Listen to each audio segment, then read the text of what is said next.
Excellent. Well, again, hello everyone, and welcome to the graduate student orientation here at the Creative School. My name is Daniel Garcia. I'll be the manager of graduate programs administration here at the Creative School, and I'll be your co-host or host MC today, and welcome you. And really excited to have you guys all here. Thank you for joining us. We have two days of orientation this year, which is fantastic. So we get to learn a lot about resources that are available from the university today. And then tomorrow we'll learn a little more about specifics for our programs and administrative stuff and things like that. I'm going to start with the land acknowledgement. So Toronto Metropolitan University is located in Toronto. So we wanted to always acknowledge the land and recognize a little bit of the history behind where we are. And so this is the Toronto Metropolitan University land acknowledgement. I'll read it for you, but I also invite you to visit the website there at the bottom of your screen to learn more about why we do this, why we acknowledge the land, why it's important, and so on.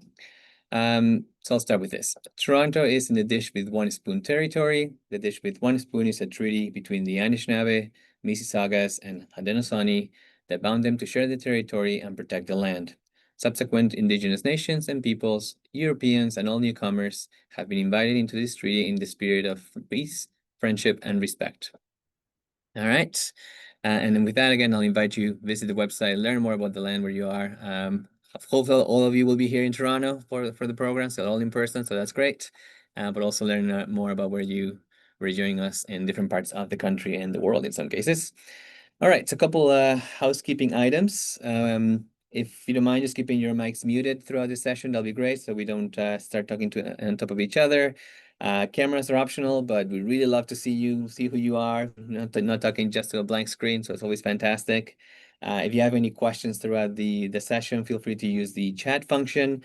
Just go in there and type your question. We have lots of presentations today. So today is more about resources and availability for you guys. So presentations are about 10-minute increments or so. So feel free to ask questions in there and in the chat, and we'll take a look at the chat between each presenter and hopefully answer your questions in there. Also, as I mentioned, the presentation is being recorded and it will be posted on our Creative Grad Orientation website. So make sure you write that website down. Again, torontomu.ca/creative-grad-orientation. So all the information will be there for you guys. Okie dokie. So this is the full agenda, as you can see, lots of stuff to get through. So I'm not gonna spend too much time going through every single item here or anything like that. Even I'm just gonna get started with our first presenter. So it's Nancy Walton, Dr. Nancy Walton. She's the Associate Dean of Student Affairs and the School of Graduate Studies in the faculty. And Nancy, I see you there. Let me just, before you go, I'm just gonna stop sharing so we can see you. And there we go. Nancy, the floor is all yours. Thank you, Daniel, so much. That was a very overwhelming agenda. That's amazing. I was like, wow. It's a lot of stuff. It's a lot of stuff, and that's amazing. So yes, my name's Nancy Walton. I'm the Associate Dean Student Affairs in the Yates School of Graduate and Postdoctoral Studies.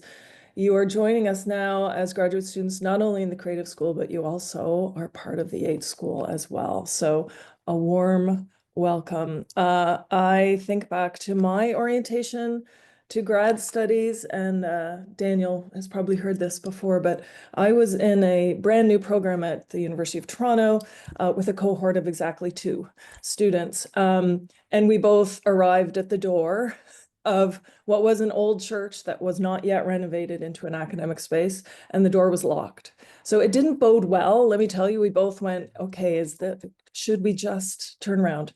But eventually the door was opened. There was one person in this big, huge church who was the program director. And she said to us, welcome. What do you want to do with this program? So one of the great things was we really got to shape the program. It was the beginning of what became now the Joint Center for Bioethics at the University of Toronto. And we were both entering our master's and eventually our PhD programs there. The reason I tell you this story is the other person who was there with me, Shane. This was many years ago, let's just say. Shane and I are still very good friends. He did not go into academia. He went into not-for-profit. He's done a lot of different work. with a number of not-for-profits. And we're still each other's support. So when we've had career decisions to make, when we have broken up with people or met new people, we've always reached out to each other. So while you're not sitting in a room together or trying to open a locked door together, the people you see and the names you see on the screen will be your supports going forward. And some of them will become lifelong friends. So it's a bit to sort of take in right now, but keep in mind to take advantage of those opportunities to get to know people. It really is an exciting time to be here. The Creative School is always a place where things are just moving and shaking. And we are thrilled that you've decided to join us. I'm not going to talk to you all about graduate studies at the university. You've probably done a lot of research before you got here. We know that here at the Creative School, you're bringing, a lot of rich diversity in terms of your experiences in academia and industry and the arts and life. And you probably have a good understanding already of how to create the conditions for your own success. For others, it might be a more exploratory journey. How do I create those conditions to be successful, to figure out what you need to do to maintain that wellness and to thrive? What I can say, and I'm going to say this over and over, and I hope that you will get sick of hearing this from people today, is that we are here to collaborate with you, to support you, and that we have a commitment to doing so. I would encourage you to do 3 things. 1, ask. Find out the information you need to know. I don't mean you should go home and read policies before bed. If you wish to, that's great. I wouldn't say no, but it's a good thing. But it means if you don't know what's going on, if you are affected by a policy, you don't understand it, reach out.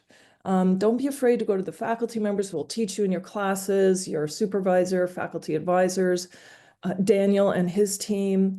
These are all excellent resources, and it is important that you reach out if you have questions. Second, I would encourage you to get involved as much as you can. When I was in graduate school, I had a baby. I was on my own. I was also a working nurse. My life was complicated. Your lives are probably complicated too. You have probably a lot of competing responsibilities, lots of obligations outside of school. But if there's a way for you to get involved, whether it's sitting on a committee, going to a workshop, do what you can do to get involved. It really helps build community and for you, maybe a sense of belonging. The third thing I'd say is be kind to yourself. Learn about your limits and on ways to maintain wellness, whatever that means to you. But really, if something isn't going well, we want you to reach out early. 90% of my job in the Yates School of Graduate and Postdoctoral Studies is helping students and professors and staff, of course, but students who are caught in difficult circumstances, who everything's gone wrong. Sometimes just a few things have gone wrong and everybody puts it aside and then things spiral out of control. So the one thing I have learned over doing this for 5 years in this role is reaching out early if something isn't going well is deeply important. There are always more options to navigate. Daniel can say, here's 3 things you can think about doing. Reach out to this person. Let's put some supports in place. If things get bad, sometimes it's harder to do that. We also want you to reach out if something's going really well, of course. But if things aren't going well, we want you to reach out and we will do all we can to help you. There's lots of resources here and lots of different supports, and you're going to hear about a lot of them today, including our graduate counselor, for example, Payal, who I think is coming today. Yes, Daniel? Great. And there's lots of events and workshops. I won't go through all of them with you, and I think Daniel has a 1-pager from us to give out to you. Did you get the 1-pager, Daniel? Yeah, we'll load it to the websites later on. Okay, perfect. And that has links to all the kinds of events we run both at the Yates School and collaboratively. And these are for graduate students and our postdoctoral fellows across the university. So any program, any level, and we have a variety of different kinds of programs. I'll give you a couple of quick examples. We work with the library on all kinds of different offerings specific to grad students and postdocs. So things like citation management, research data management, copyright essentials, AI fluency. And we also have dedicated librarians that you can work with as graduate students one-on-one. We're working this year with the Office of Research and Innovation to provide some new workshops on IP. And we always have an IP lawyer there to answer questions on anything about IP. This is something that's really poorly understood and should be well understood, but it's a lot to navigate. So we're running those sessions one a semester. And if IP is something that you're thinking about, you can bring a simple question or a complex question to these sessions. We also are offering a new series this year formally. It's called the Grad Career Skill Workshop Series. This is a bunch of workshops offered in partnership with Career and Co-op Center on things like how to convert a CV to a resume or vice versa, how to start your job search. I think it's called Planting the Seeds. How to build a LinkedIn brand, if that's something you want to do. These are all really hands-on, very practical sessions with folks who are really experienced in this area. We continue to have some sessions focused on wellness. One is our Grad Thriving in Action workshop series, and this is with two of our counselors at the university. And this is a series of interactive workshops based on a whole program that's available to faculty, staff here called Thriving in Action. And they have workshops, they're interactive, they're very thoughtful on things like how to build resilience, how to optimize your strengths, how to use mindfulness in time management. They're all tailored to the grad student experience. So I would really encourage you to try one of those and see if that works for you. We're continuing our Art Break series, which is a time for you to come and mindfully sketch, or I forget what they call them. Stenciling. We do stenciling, acrylic painting, building terrariums. We are having a session this next Wednesday, the 27th, where you can build your own succulent terrarium. Now, if that appeals to you, you can go and sign up. They're really cute little terrariums. And we have one of our staff in YSGPS has a master's degree in art and therapy. And so she's really great at building in some really constructive sort of thoughtfulness into the art. And finally, we're starting a new program this year, and this is based on the Stanford Design Lab Design Your Life program. And this is a program looking at how you build your career, how you think about building your life around your career, using design thinking, using prototyping, looking at career development in a different way. We're hoping to start that in November. And as always, you'll get notices about these things. So how do you find out about all these exciting things? One is you can sign up for Grad News, and I'm sure Daniel will talk to you about that. That's an email that comes to you every other Tuesday. And I know the temptation to delete emails. I just got back from a week off this morning and I was like, delete, delete, delete. Ooh, don't delete that one. Delete. Oh, every email is a task. And you know that, but don't delete this email. Every 2 weeks on a Tuesday morning, you get Grad News, and it'll have information, not just about workshops and events and fun things and contests when you can win cash prizes, but also things like funding, opportunities for scholarships and awards that are applicable across programs. So really important that you sign up. Daniel's just put the sign up there. It's easy. Just put your email and you'll get it every 2 weeks. You will have in your learning management system a core shell that looks like a core shell, but it's not. It's called Grad Central, and all the events are listed there as well.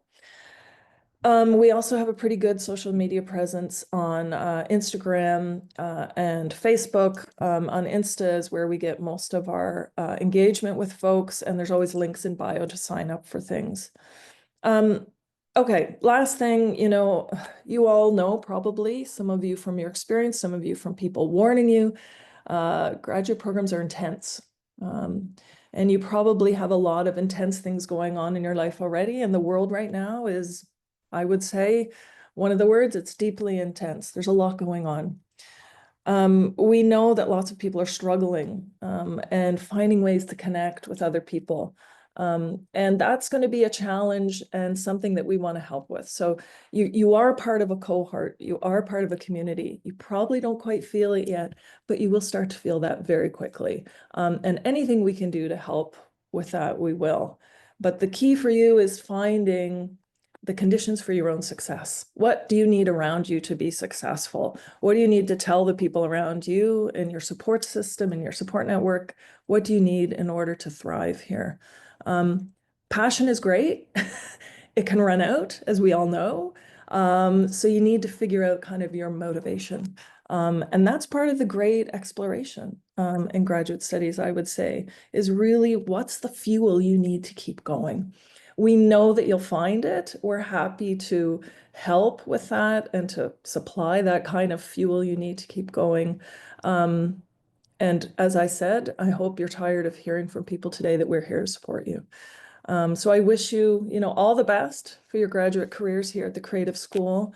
It sounds trite, but your success is really our success. So we want to do whatever we can to support you. I hope to see many of you in person, meet you at some events and workshops. You can always feel free to reach out to me. You have lots of resources. Any of us are happy to hear from you. My email's nwalton@torontomu.ca. And I wish you all the very best. And thanks, Daniel, for the invite. It's so nice to see all of you. Thank you very much, Nancy. Thank you.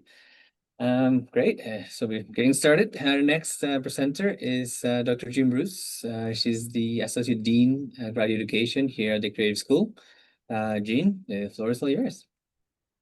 Thank you, Daniel, and thank you, Nancy, for being here today and greeting our students and letting them know about many of the resources. So hopefully this will not sound terribly redundant because everyone wants to ensure that you have all the information you need so that you can make decisions that will help you to succeed in your program. So I hope that some of you have, in fact, connected over the last few months with the staff and faculty about the various resources, deadlines, and opportunities that are part of planning for your actual physical arrival here. Because I know some of you are still not in the city yet, and many of you are.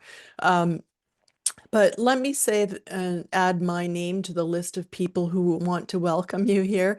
I'm absolutely delighted to share in this part of your journey, the beginning of your journey, and I hope to see many of you throughout your journeys here. I want to also congratulate you for taking this really big step towards an important milestone, which is a graduate degree. Whether you're pursuing a master or doctoral degree, you already have many, many achievements that have brought you to this day. And I applaud your resolve, like Nancy, to begin what in these times is potentially even more challenging and unknown than it was even a few years ago, whether that is about world events or the technology, the creative fields that you'll be entering into, or the fields that have a long history but are struggling to keep up or to respond to what's going on in the rest of the world. But fear not, we have many exciting things in store for you and many ways to support you along your path. Your graduate degree will help to prepare you even more for what's going on in the world and the various events and technologies that you will encounter. It is a kind of degree, it's a distinction that you are earning that is not accessible to many people. And I think it's great to be mindful of that privilege, but also embrace it.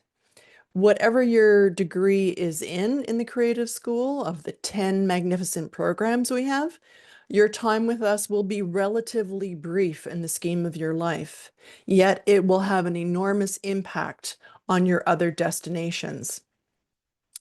The opportunities and distinctions that you earn while you're here, those will be earned. They will not be bestowed upon you. They come with expectations of your greatness, and they also come with a sense that you have a responsibility to do the best that you can do with what you have. And I think that's a good way of just approaching what it is that you're aiming to do here, because we're not just here to fulfill, to tick a box and to fill the graduate degree part of that. It's also obviously part of some personal goals that you have. And we want you to become as well equipped as possible to thrive in the world once you leave here. So part of what we offer you, it's part of what we offer you and how you can educate yourself. So it's two sides. It's not just us pouring things into your brain. It's what you're bringing in, what you want to engage in. So what is it that this education part that we offer? So from the perspective of faculty and staff, it refers to our commitment to you in terms of support, whether that's teaching or supervising, advising, telling you this is the place you need to be for X, whatever that X thing is. But historically, the idea of education, the word education itself, comes from the Greek. It has two separate but related, and we take those two related pieces very seriously. Educare and educare. The first of these two ideas, educare, is about, it actually means to lead out. And that's, the idea is that it's an invitation for you to move away from what's familiar and comfortable and towards something else. Because if you wanted to do what you were already doing, you wouldn't be here. So take that part seriously. Explore perhaps unfamiliar ideas, ways of looking at the world that you might not have held before. The second, educare, also has the word care in it, and that is also what we are committed to for you. We take our responsibility for your care very seriously. Many of those things will be addressed later today, the various kinds of supports and resources that we have. But one thing I'd like you to think about in marrying the both halves of the education piece is to think about taking part in variety of offerings that are not necessarily part of a class that you're in or part of the program that you're in. Whether these are guest speakers or other events around the university, you should feel free and feel invited to attend these events. One of the things that I've set up, and this is just one example of many things that we are doing, is something called Method Minutes. Method Minutes is designed to pluck important skills that everyone requires on the one hand, and also offer unique things to students. Things like, well, this is a research method that I heard about in one class, but we only had one session on that. And there could be a whole world of research and practice that are related to that one idea. So we try to bring in faculty experts on particular areas and bring their unique research projects or maker projects to you. We also have other sessions that are nuts and bolts to help you get through certain parts of different courses that we know you all share in common. And that also includes, we hope, to get to hear about other students' works that they're doing. So there's lots going on, and I won't go into any more detail about that right now. I just want you to feel comfortable, feel welcome, and I'm extending this invitation to you to contact me or your program directors or Daniel or other of the graduate program administrators if you have questions, concerns, or suggestions. We're just really happy that you've decided to join us on your graduate journey, and we want you to feel good about being here, and we want you to feel challenged, and we want to be able to help you to meet those challenges. So again, welcome, and I hope you're enjoying some nice weather wherever you are. Awesome. Thank you very much, Jean.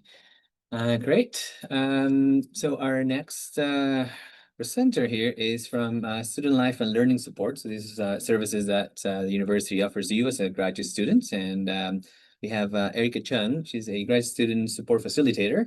And she's going to show up and speak a little about what's available to you guys and how you can access the service. So Erica, floor is yours. I believe you have access to share your presentation if you have one, so go right ahead.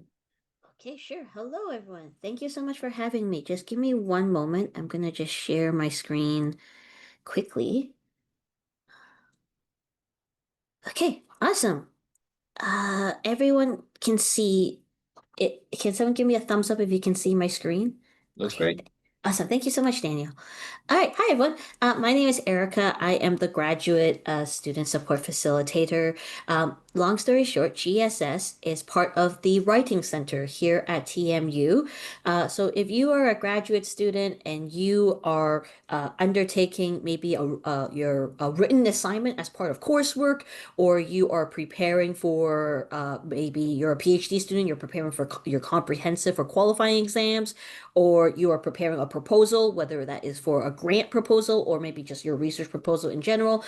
We have a variety of appointments and as well as programs to help facilitate and support you in undertaking that journey. But first and foremost, congrats on getting into grad school. I finished my PhD studies about a year ago, so time certainly flies, and I hope everyone has a good experience in general as you pursue graduate studies. So, as Daniel's kind introduction mentioned, graduate student support is housed as part of learning support, specifically part of the Writing Center in general. In general, learning support, there are other resources and services available as well. As you can see on the screen, graduate support is one avenue, writing support and language support is another avenue. Later I'll discuss how language support also is also great for anyone who uses English as an additional language. If you are looking for opportunities or community to have more experience practicing or using English as an additional language, we have appointments as well as community programs for that. If your work or your research happens to engage with any quantitative methodologies, math and computer science support also offers one-on-one appointments. So if your research requires calculations and you need some support, appointments are available for that as well. And I will admit, study skills and transition support. They're also these while they're aimed at undergraduate students, I think these are still very relevant for grad students because there's a lot of there's a workshop series in particularly that is meant to help with unpacking what are the details about time management and scheduling and planning. I imagine for most grad students, you're probably very busy with different jobs and different coursework and projects. And so sometimes if you ever feel the need, study skills and transition support has workshops for that as well. So, my angle is GSS. So here is the following few minutes will be my sales pitch for graduate student support. At GSS, we have one-on-one appointments. I have my coworkers are graduate student writing consultants, and so my colleagues are the ones who help facilitate appointments, whether it be on academic writing skills, research questions, grant applications, or your MRP or your thesis or your dissertation. One-on-one appointments for grad students are all 50 minutes by default, and you are welcome to book up to 2 appointments per week. And you are welcome to book with us whether you want to meet online or by phone. And so when we meet online, you will get like a Google Calendar invite with a Google Meets link enabled. And that is how you can share your screen. Or when you meet with your writing consultant, they will ask you to share any documents or papers that you would like to review together. In general, I would encourage everyone to consider booking an appointment, especially if you have any coursework or any kind of writing project that, whether you're at the beginning, middle, or end, you are more than welcome to come book with us. And it's no problem if you finish early, but the my colleagues Daryl, Sol, and Tasia, they're also PhD candidates at TMU, and so they have great insight on doing grad school here. If you are looking for a place to work or co-work or just to connect and work alongside other graduate students, we have our weekly coffee and writing group. It's a bit of a co-working session, but basically I and along with one of our writing consultants in the fall will be available in SLC 452 as well as on Zoom, because our writing group is hybrid. So if you happen to be on campus or you would like to join in person, we meet on Wednesdays in SLC 452. Registration will be opening soon. I am working on setting up registration in the coming week, but uh, the coffee and writing group is a great place to meet other grad students, but also to get focused work. So if you find co-working or body doubling to be very helpful, feel free to join us. We keep a webcam live streaming the working space, so that if you are working from home, you will still get to see other people in the same space. We will be also offering monthly workshops. So we're going to offer 3 workshops in the fall semester, one of which will be our very popular literature review workshops.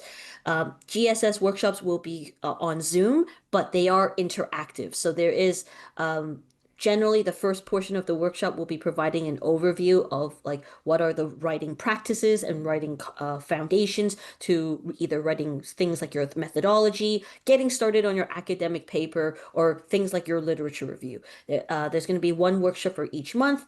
And they will be co-facilitated by 2 GSS consultants. So if you're ever curious about things such as how to outline, how to effectively use citational practices in your work, as well as ethical scholarship, we're going to have these workshops available, 3 in the fall semester and 3 in the winter semester, and they will be available on Zoom.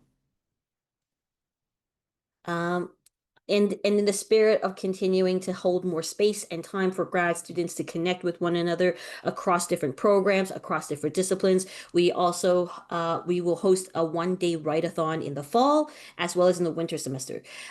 These are kind of, I always took them as like a personal challenge. If you are to make time 1 day out of out of the semester to be present, to show up, to just focus on your academic writing, whether it is for coursework or you are writing your thesis or your MRP or your dissertation or a proposal.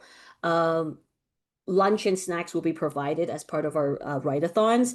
But yeah, the write-a-thons are really to help just demystify and dispel the idea that you have to do everything alone in grad school. That's not really true. The write-a-thons are meant to hold space and time for everyone to connect, to write together, because when you're in a room with other people and they're all kind of typing away, chipping away, you're a little bit more inclined to also chip away and work away at some of your work.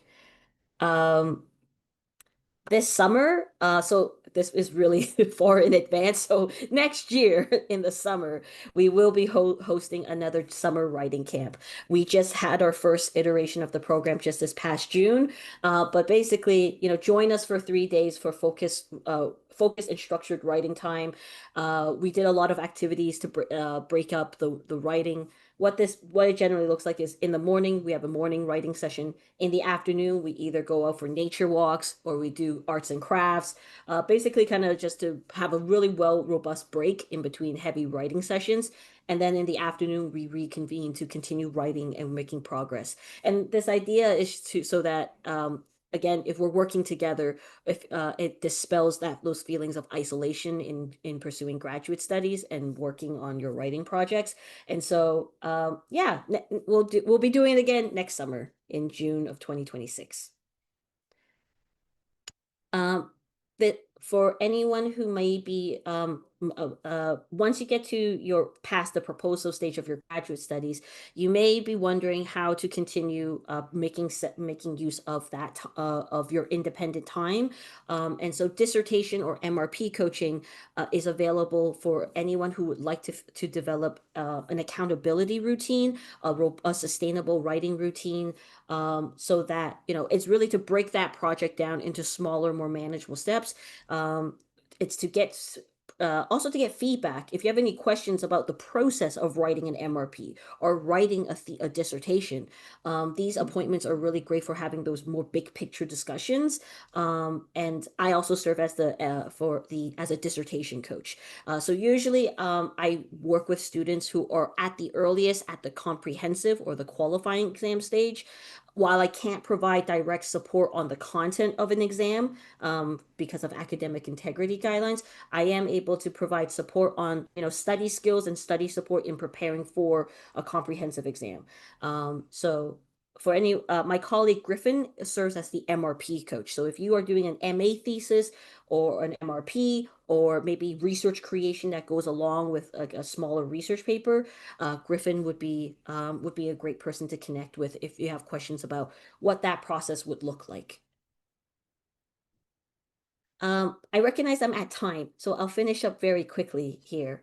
Like I said, for anyone who's where English may be an additional language, my colleagues at the writing support offer additional appointments, specifically on if you are at the end stage of writing any kind of paper. We have additional appointments available for grad students, specifically to address things such as grammar and developing self-editing skills. Also, for anyone who, again, wants oral communication practice, there are listening and speaking appointments where you'll be paired up with another student team member to do practice conversations. It builds confidence and fluency and vocabulary in using the language in practice. But yeah, in general, there are a variety of other kind of conversational English programming. The English communication support class, if you would like something that is more structured, there's more guidance, that is going to be a weekly program and a weekly class available that my colleague Chris Borelli offers. But yeah, thank you so much for your time, everyone. This is my email if you have questions about GSS, because I recognize I gave a lot of information very quickly. Please feel free to email me. I do my best to respond to people very promptly. But yeah, I hope to see folks around maybe in the fall for coffee and writing, which will be on Wednesdays in the afternoon, 2 to 5 p.m., either on Zoom or in SLC 452. So thank you so much for having me.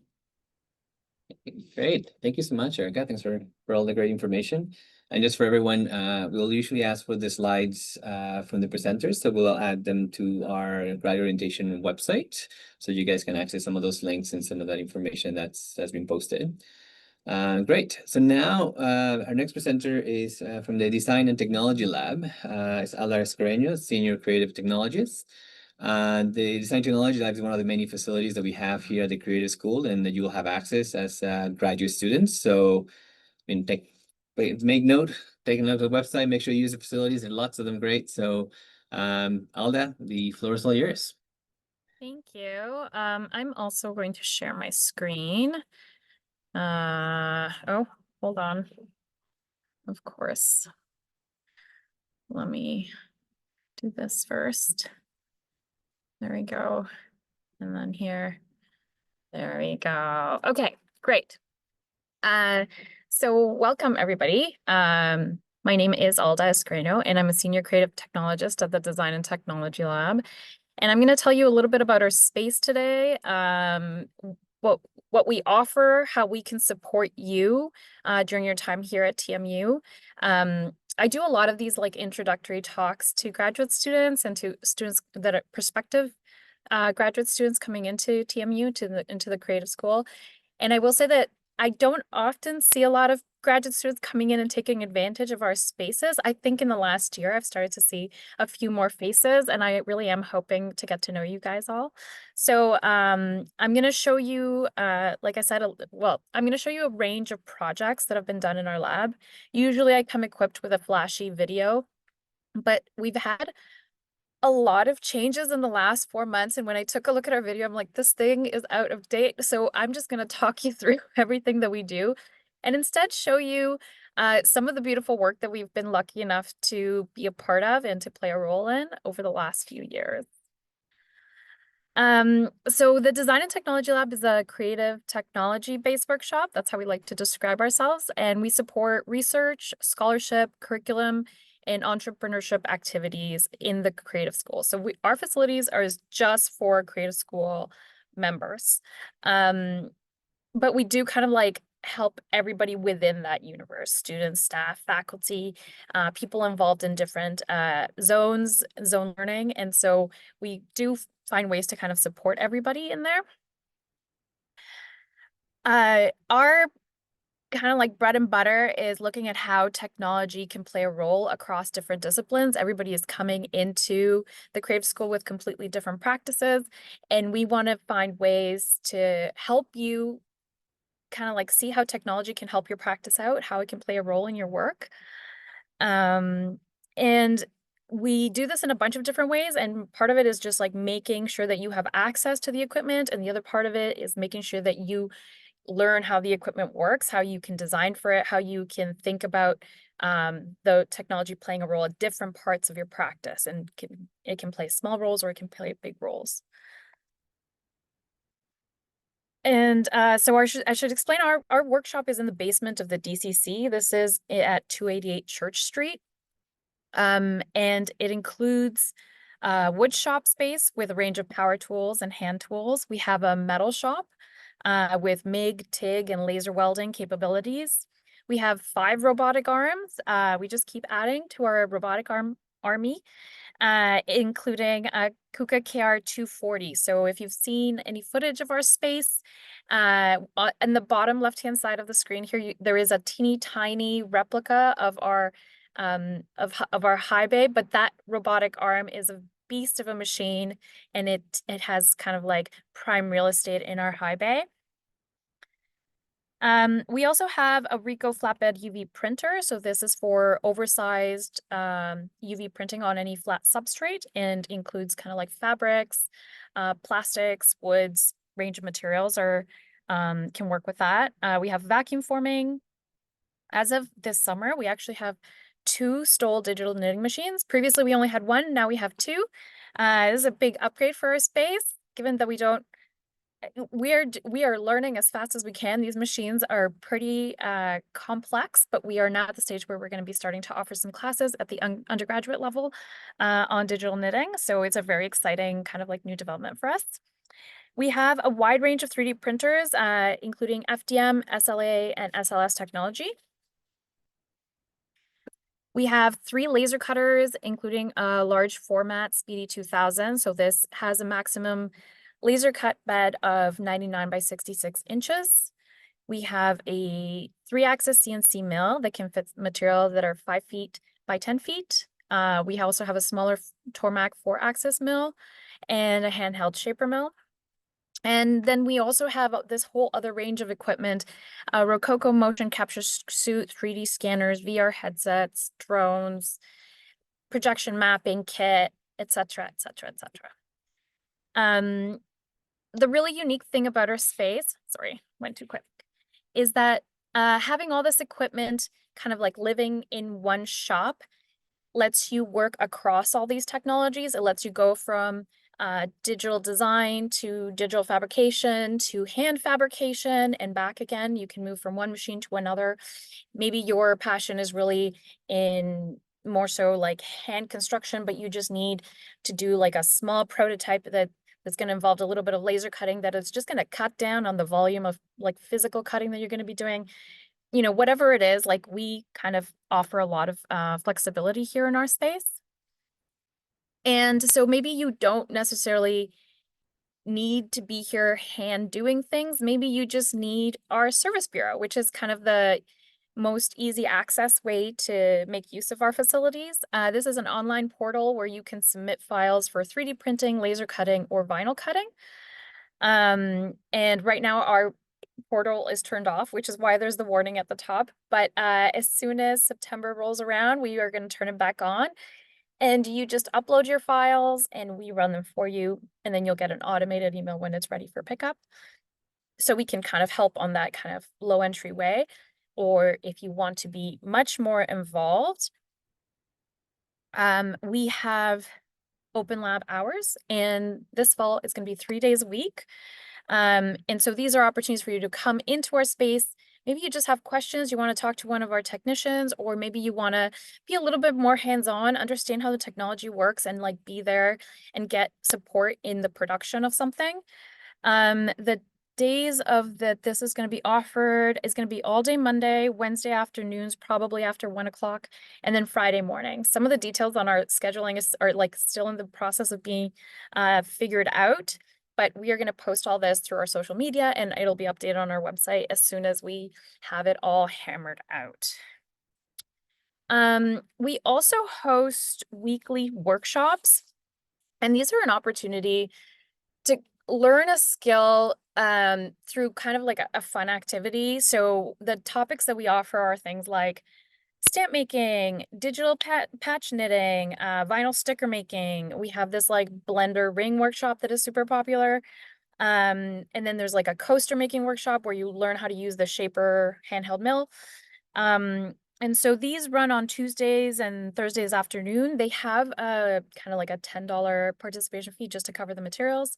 And we're trying to offer them twice per semester starting this fall. And again, these are meant to be more hands-on. You're like doing something fun, but at the same time, you're learning how to prepare a vinyl file, or you're like learning about rastering and stamp making and that kind of thing.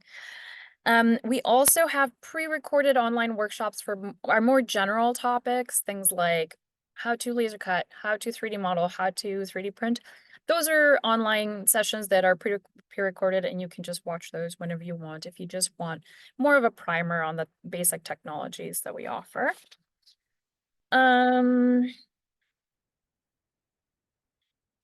So I would encourage you to spend some time on our website, where on top of kind of like the details of our programming and a full list of all our equipment and the equipment specifications is on there, we also have a really robust resources section where you can find information that'll help you plan your work. If you are like maybe thinking about a project, but like you're not sure if some of our equipment could be helpful, or like how it could be helpful, or like what software skills you would need to even be able to like begin to dabble in UV printing or like laser cutting. This is maybe all new to you and you just want to know like what it would take you to get from here to there.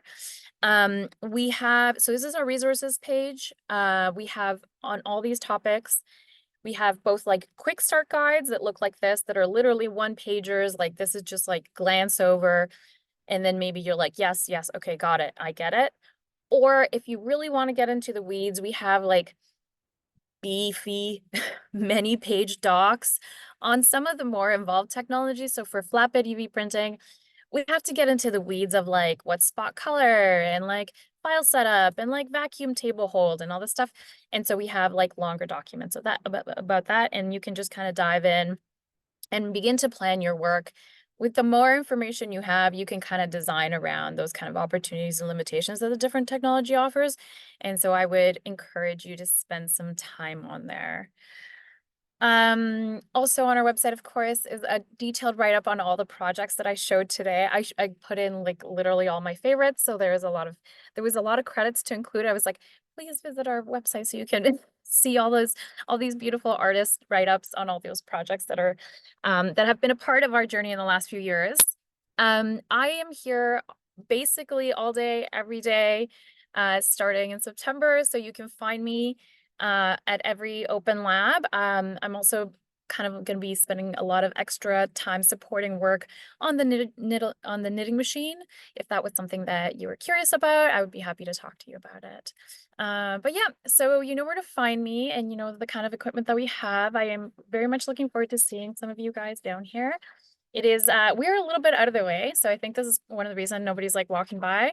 But I encourage you to stop in during an open lab, even if just so that you can see what our space is like and where we are, so that the next time that you have a project in mind, you know where to find us. Okay, thank you all. Great. Thank you very much, Alda. There is actually a couple of questions just quickly. Oh, yeah, of course. Is it free to use the lab and all the equipment? So I should say that there's different pricing models depending on what we're doing. So through our service bureau, For 3D printing, things are costed out based on the weight of the material that is being printed. So like your final print, we will weigh that. For laser cutting, it would depend on if you are, we have material for sale here, which you are welcome to purchase. And then there's a pricing list on our website for that. And then the time it would take to laser cut something, and that is charged at $25 an hour, which is, I would say, like, comparing to prices out in the city, this is like a very affordable cost for laser cutting. But again, it's just kind of keeps the maintenance of our machines under control.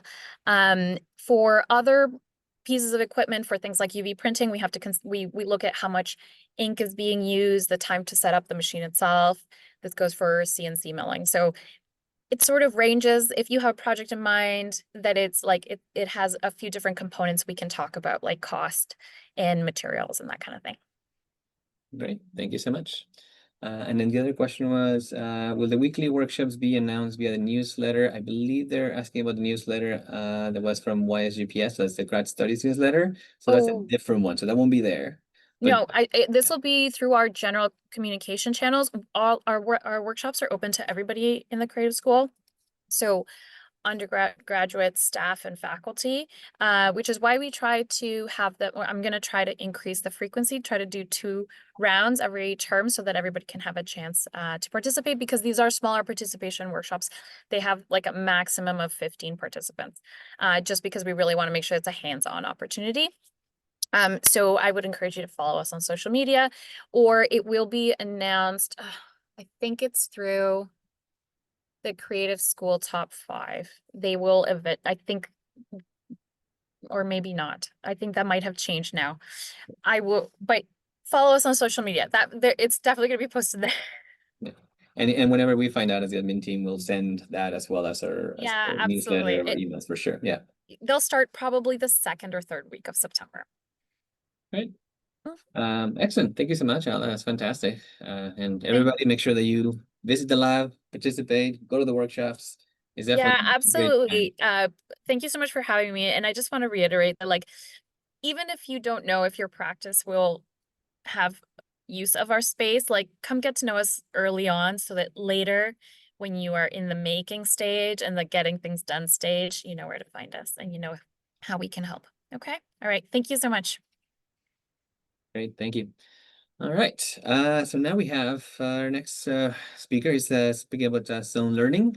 JP Silva, he's an instructor and associate director of the zone learning program. And JP, floor is all yours. Thanks so much, Daniel. I'm going to share some slides. And well, first of all, thanks so much, Daniel and the Creative School for having us here today and to present to the new cohort of graduate students at the Creative School. On behalf of Zone Learning, I would really like to welcome everyone and wish you a great start to your graduate journey and an exciting time to explore, connect, create, and grow. So Zone Learning is a complementary resource to the Design and Technology Lab that you just heard about. We tend to suggest that it's a place where you take your ideas and give them a real-world existence. If we are talking about sort of from a technical equipment standpoint, that's not Zone Learning. That's primarily what Alda mentioned before. It's the Design and Technology Lab. That's really a space that it's very well equipped to support you in developing your projects technically. But if you're looking for a community that thinks about projects more from a conceptual, process-based standpoint, I would really encourage you to think about Zone Learning as a place for you to do that. You're going to have lots of opportunities to do so within your programs, within specific courses. But if there's anything that you want to explore independently and autonomously, I would encourage you to think about that in the context of Zone Learning. You're going to get lots of support from existing resources, lots of support from your program to do things within the context of your discipline and your program. Everything else, think about Zone Learning for that. Two resources off the top of our heads that really serve you in this regard. The first one is a 4-credit course, an elective called DG 8116. You might already have received information about this course in your inboxes. So it's essentially an opportunity for you to take credit for a real world project that you want to pursue. We tend to call it these real world projects, passion projects, so as to emphasize the very personal role and the very personal context of these projects. Of course, you can also pursue a project that is close to your MRP, but at the same time, we also want you to know that you can pursue something very personal that does not really have to have a direct relationship with your MRP. The other resource that I want to share with you is not a course. This one is not for credit. Some of you might be aware of this. It's a resource, a physical resource like the Design and Technology Lab. It's called the Zones. The zones are essentially incubators for ventures, either for-profit or not-for-profit.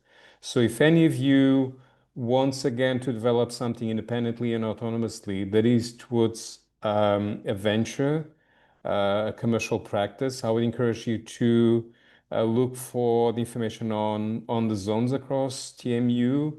I didn't want to share information here today that is out of date because some zones are being moved to other parts of campus. So physically, they are in the process of moving because one of the buildings where the zones were based is going to be demolished and to create space for a new residency building for the university. But I will leave a QR code at the very end so that you can connect with me personally. And I'll make sure that if this is something that's of interest to you, I will send you the information about up-to-date information about the zones and what are the zones that could be a best fit for you depending on your project, etc. Just very quickly, some examples of projects that have been pursued by Creative School graduate students from different programs. So on the top left-hand side, that's a student from the Masters in Interior Design. They worked on a ceramics brand and used quite a lot of the zone learning resources and spaces to showcase that work, to sell that work across campus.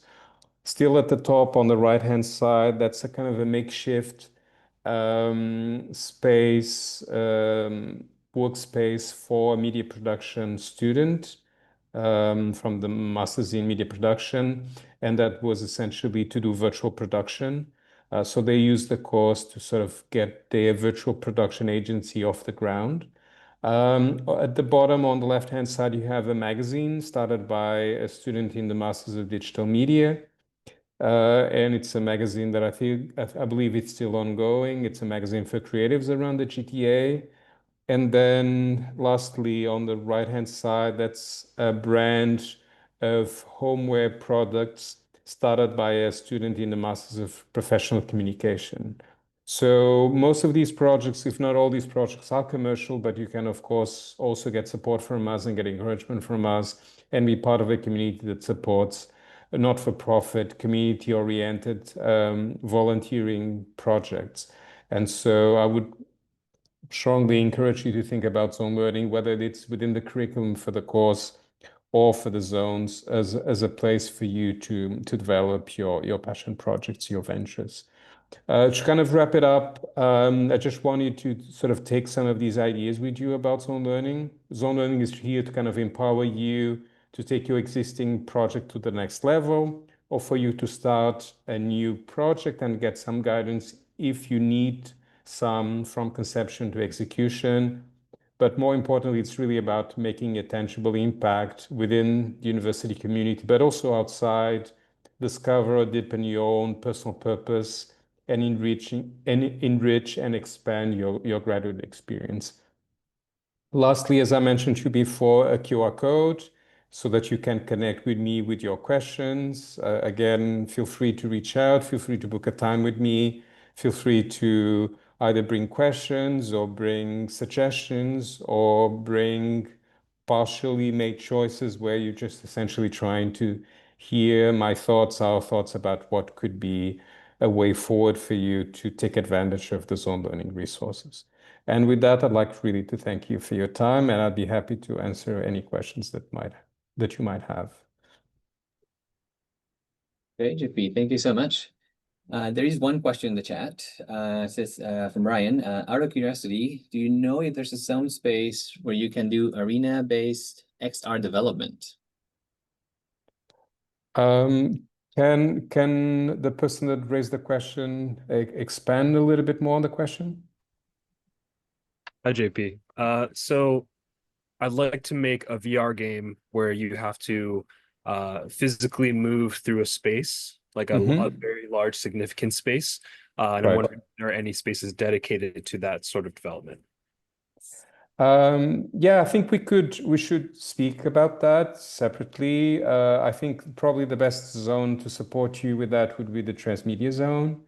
And within that, I also want you to think about all of us, the entire institution, as being able to help you navigate the spaces that are available on campus. So within myself or the transmedia zone or Daniel or anyone within the creative school, I'm sure we'll be able to support you with providing you with access to spaces like this, but also to a community that can help you and support you as you go on developing your game. As you might also know about the Red Bull Gaming Hub. Yep. What was that? The Red Bull Gaming Hub. Yeah. Exactly. That's also another resource for you. But what I would suggest, and this applies to this specific question of yours, but also to the zones, don't just focus on a single resource. Try to connect and use as many resources as you can have access to across the university, and you should have access to all of them. I don't necessarily think that there's too little or too much overlap between them. Just engage with them, because in addition to the physical resource that you will have access to them, you'll also will have access to the communities that are part of these different resources, and that's also something that I think it's going to be extremely valuable to you. But yeah, feel free to follow up with me and book a time to talk more about this for sure. Awesome. Any Thank you other so much. questions? Thank you, Okay. Ryan. Excellent. Thank you, JP. I don't see any other questions right now, but if there's any more questions, I mean, feel free to reach out to JP and the QR code there, and to any of us, and we'll connect you to the right person. So again, thank you so much, JP, for presenting. Absolutely. And thank you all for your time and for your questions, and have a wonderful academic year and a wonderful time at TMU. I wish you all the best, and I hope that I can serve you at some point throughout the near future. Take care, everyone. Bye. All right, great. So normally we would have a break right now. We're running a little bit late in timing, but let's do a 5-minute break if everybody's okay with that. I know it's been an hour or so it's good. We tend to clear our heads for a second, and so we'll see everybody here in about 5 minutes. So that's 2:09, so about 2:15. If that's okay, everybody. We'll see you in 5 minutes. I know our next team here is from the Library and Archives. Thank you, Library and Archives. You can hold up for a second. That'll be great. We'll see you in 5 minutes. Thank you, everyone.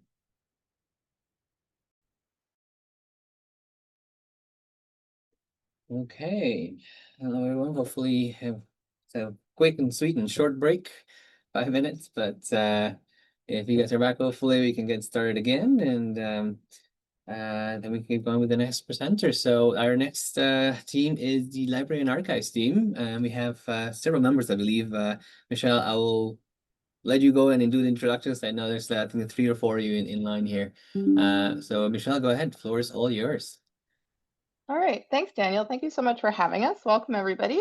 We are here from the TMU Libraries and Archives.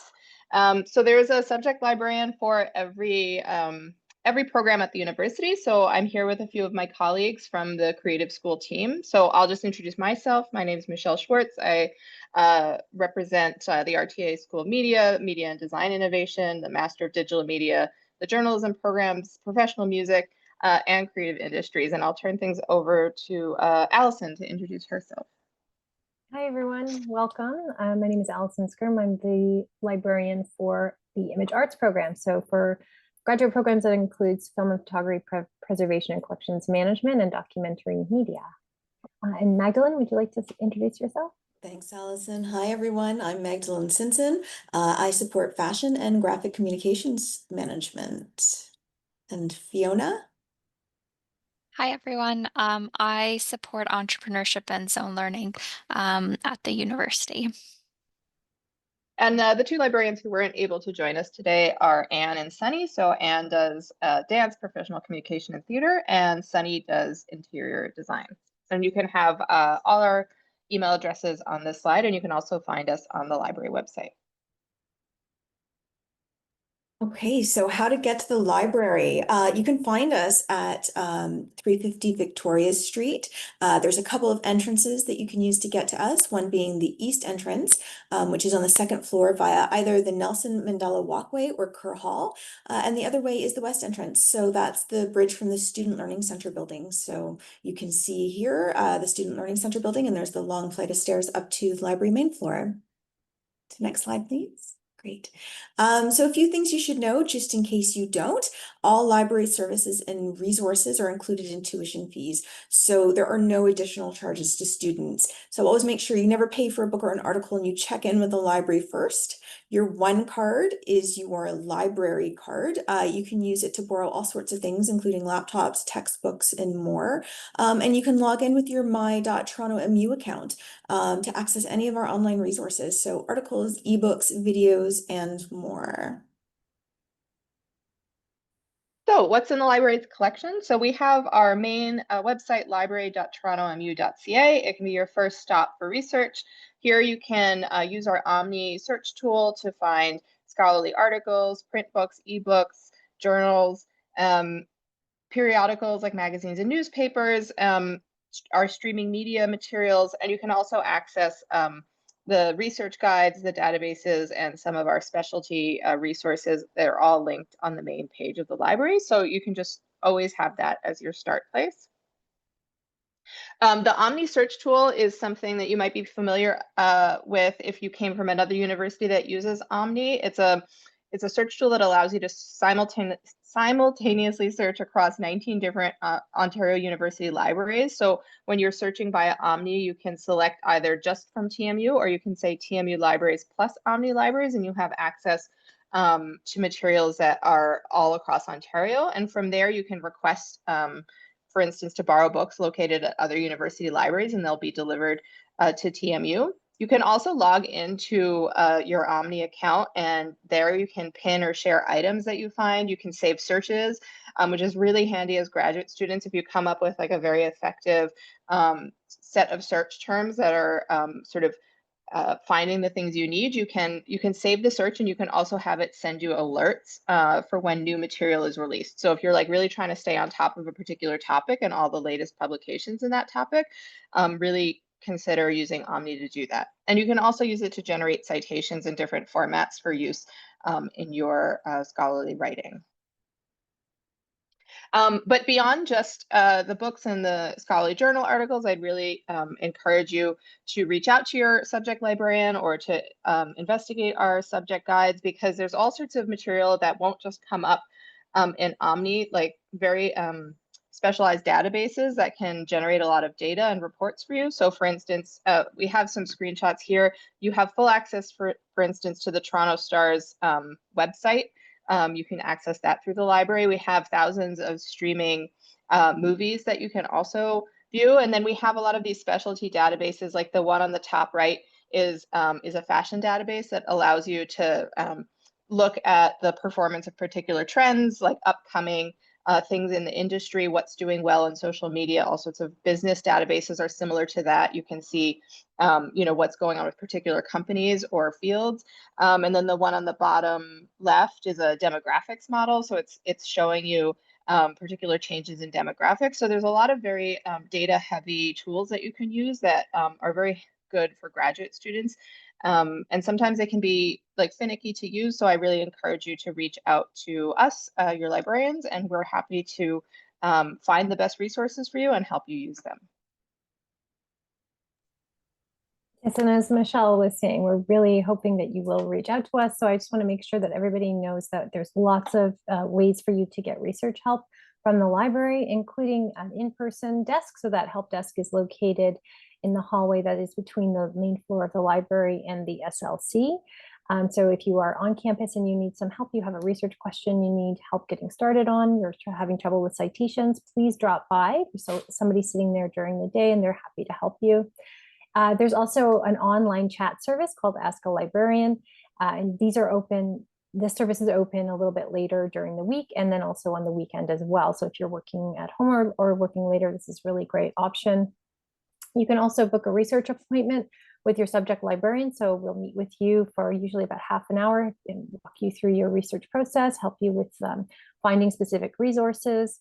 We're happy to do that. So please do reach out. And there's lots of research skills workshops held throughout the semester on things like citation and citation management, as well as workshops on using specific tools that the library supports.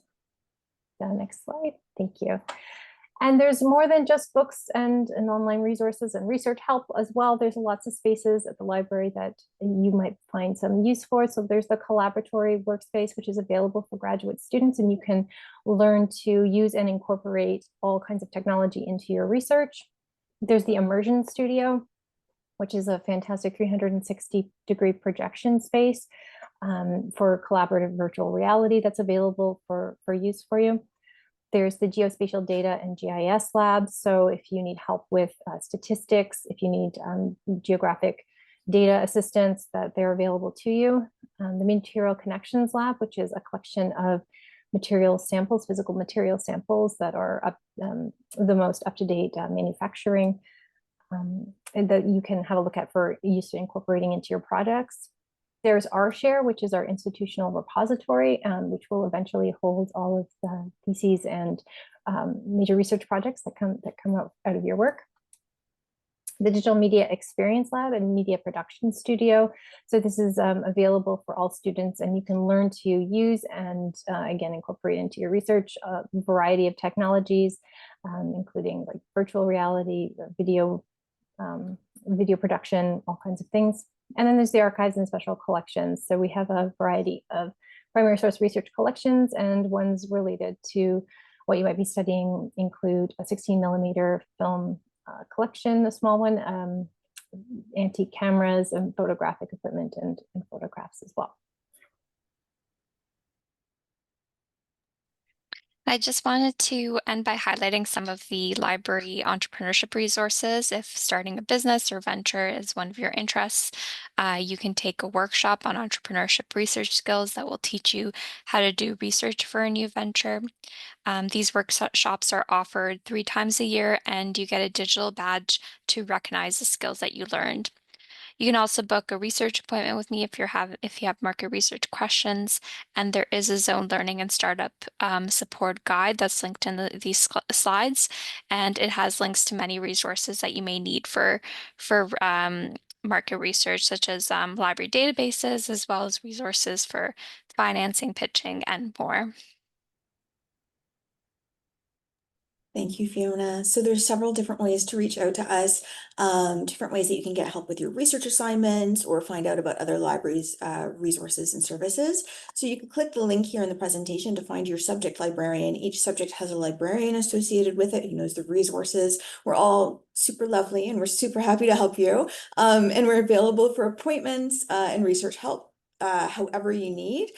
So please do feel free to look into that and reach out to us. We have a research email as well. If you click this, you can book an appointment, send your questions to this email. Somebody's usually going to get back to you within 2 to 3 business days. And then, as Allison said, we have the live chat. It's a great option if you need help outside of regular business hours or on the weekend.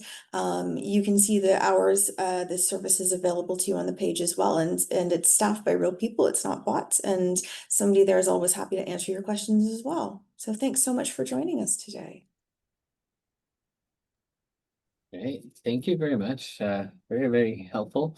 But I added some of the links that you guys mentioned in the chat as well for everybody to copy and paste them, bookmark them, and keep them in your computer forever. But yeah, so thank you very much. And for everybody, make sure that you go to the library, take advantage of it, use it. That's what it's there for. And yeah, so who's the next? Our next presenter is the Center for Excellence in Learning and Teaching. We have Daryl Wilson here.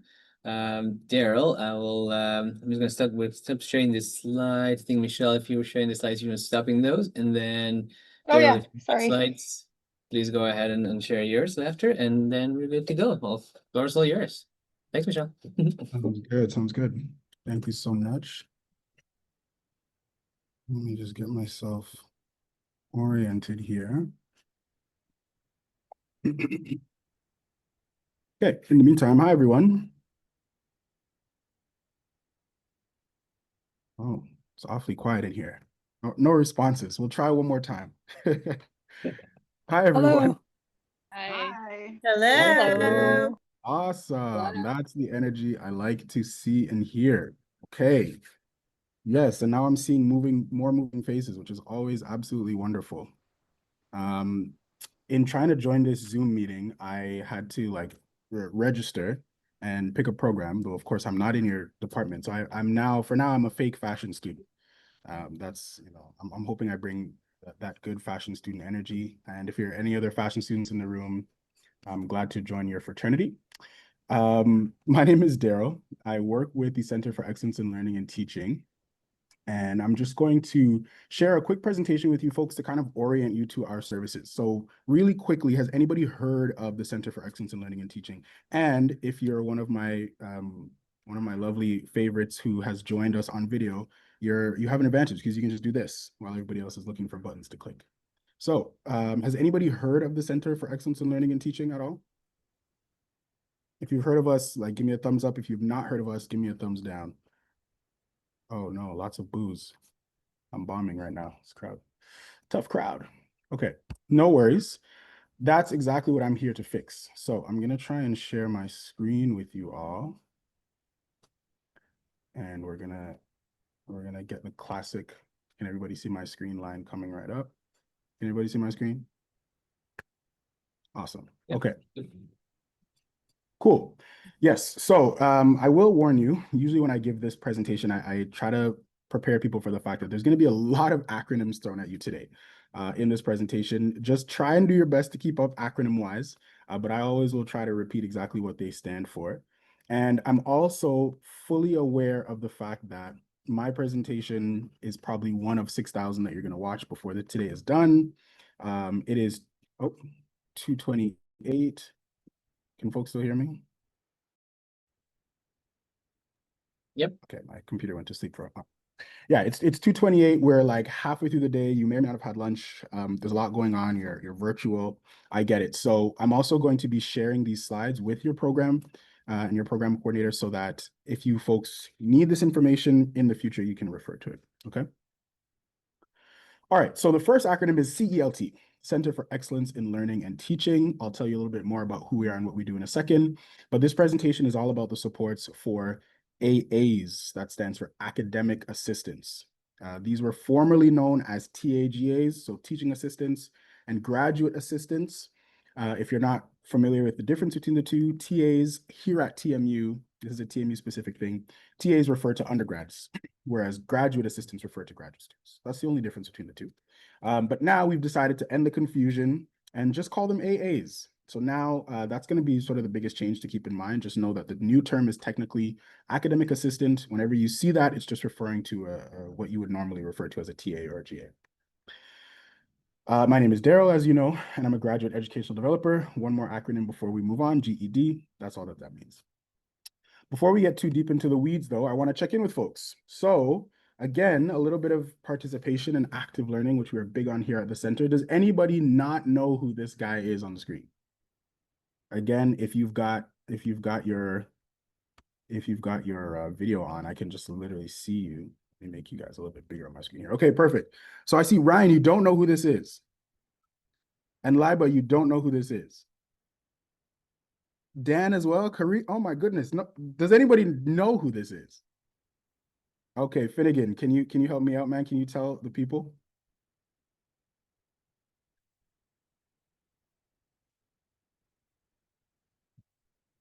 Well, Finnegan is getting his technical difficulties sorted. This is for all the Toronto fans. So if you're new to the city, you're forgiven. It's okay. But if you've been in Toronto for a while, it's very important that you get to know who this is. Okay, this is the hope and pride and future of our city. Finnegan, any luck? No? Okay, that's okay. I'll tell him. So this is Scotty Barnes. He is the heart and soul of the Toronto Raptors franchise currently. I will hear arguments if you think Brandon Ingram is the heart and soul, but we haven't seen him play yet, so I don't think so. It's still Scotty, and Scotty's a very, very animated guy, as you can see. He's got lots of different expressions. And so I want to hear from you folks. How are you feeling today? In the context of all of that's been happening, this is probably a busy time, maybe some excitement, some fear. If you're on video, go ahead and hold up a number that corresponds with how you feel. If you're not on video, you can go ahead and throw those numbers in the chat and we can see. So I've got Soraya, who's feeling like a 5. Ooh, okay, I understand, a little pensive. Kareem is also feeling like a 5. Jessica is feeling like a 2. A lot going on, Jessica, I understand. Alexandra's feeling like a 1 and a 4. So she's feeling great. That is awesome. Sophia and Rachel are solid 7s. Good, good. Rimsha, Ifra.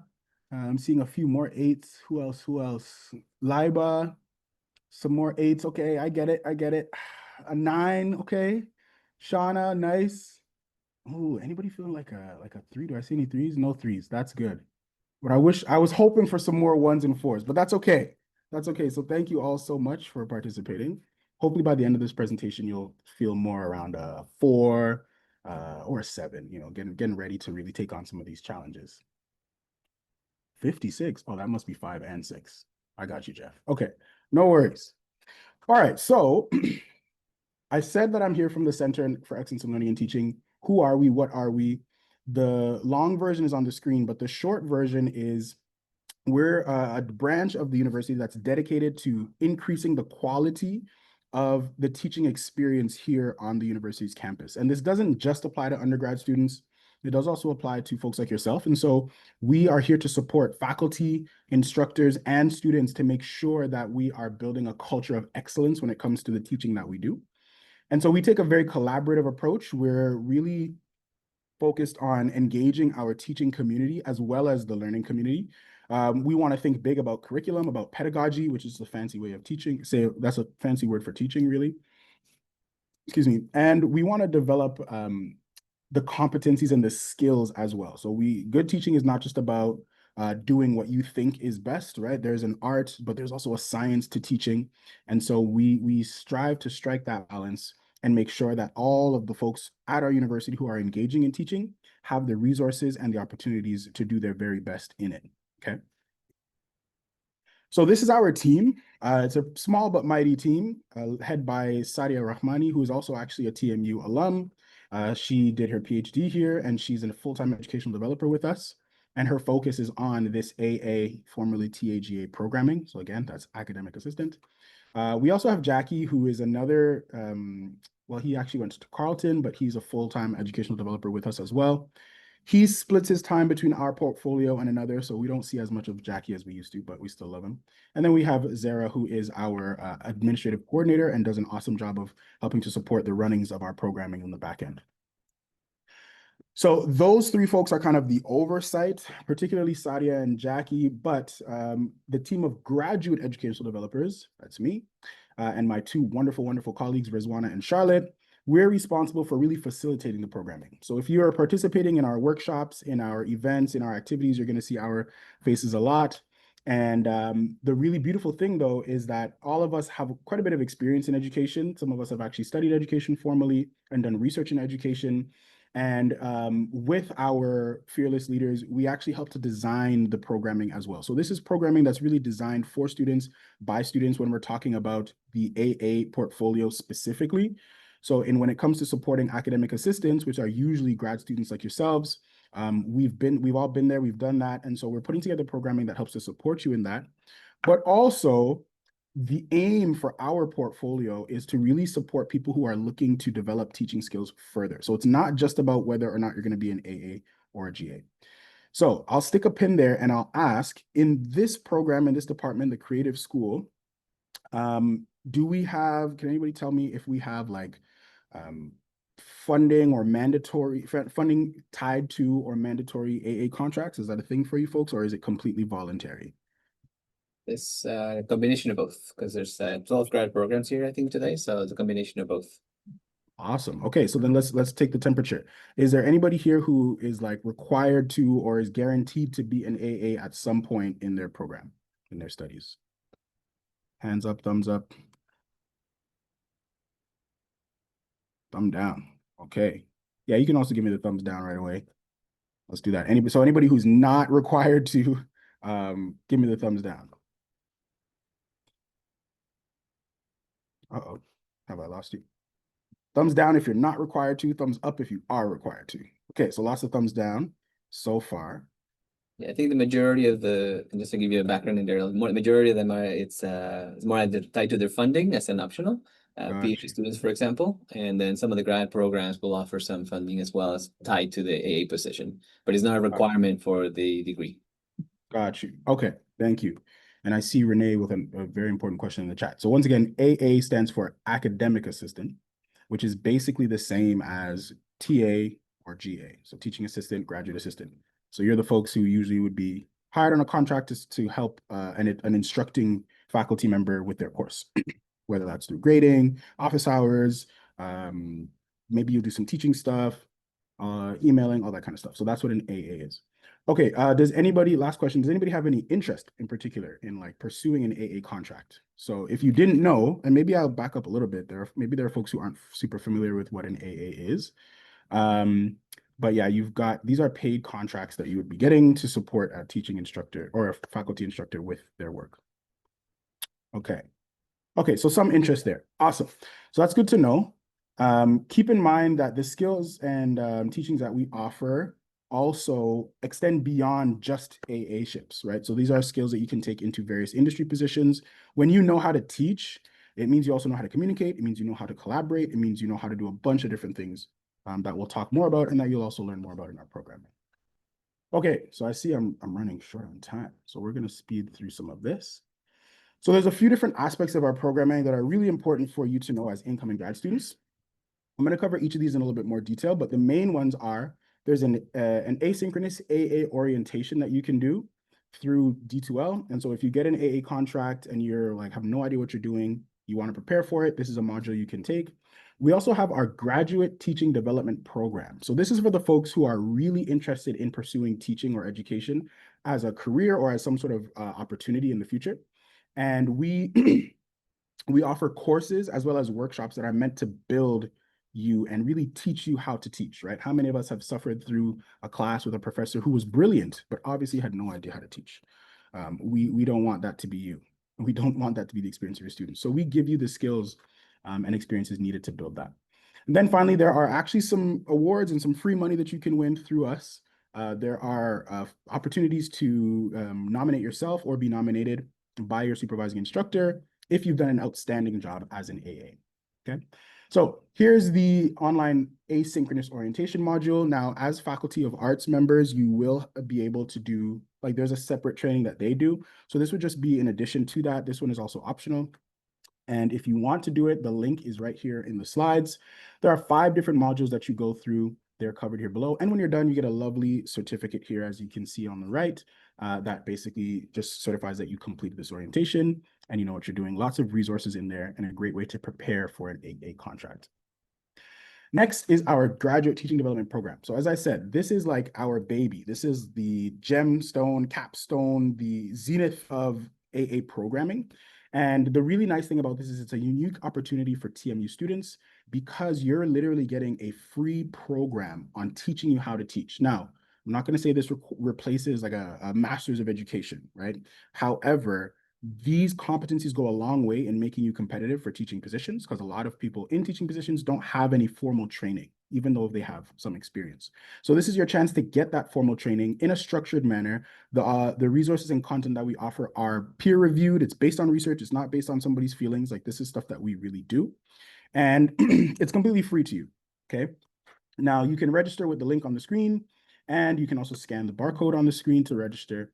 And basically, the program itself breaks down into 2 levels. So the first level requires you to complete 4 workshops, any 4 of your choice.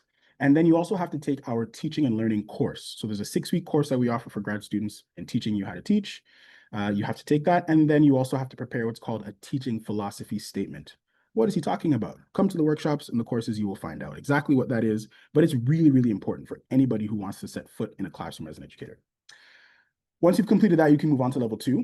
Level 2 requires you to take another course, another 6-week course, CILT 105, that goes into a little bit more depth about the system of education and some more advanced strategies and how to build courses and curricula for yourself based on whatever content you want to teach.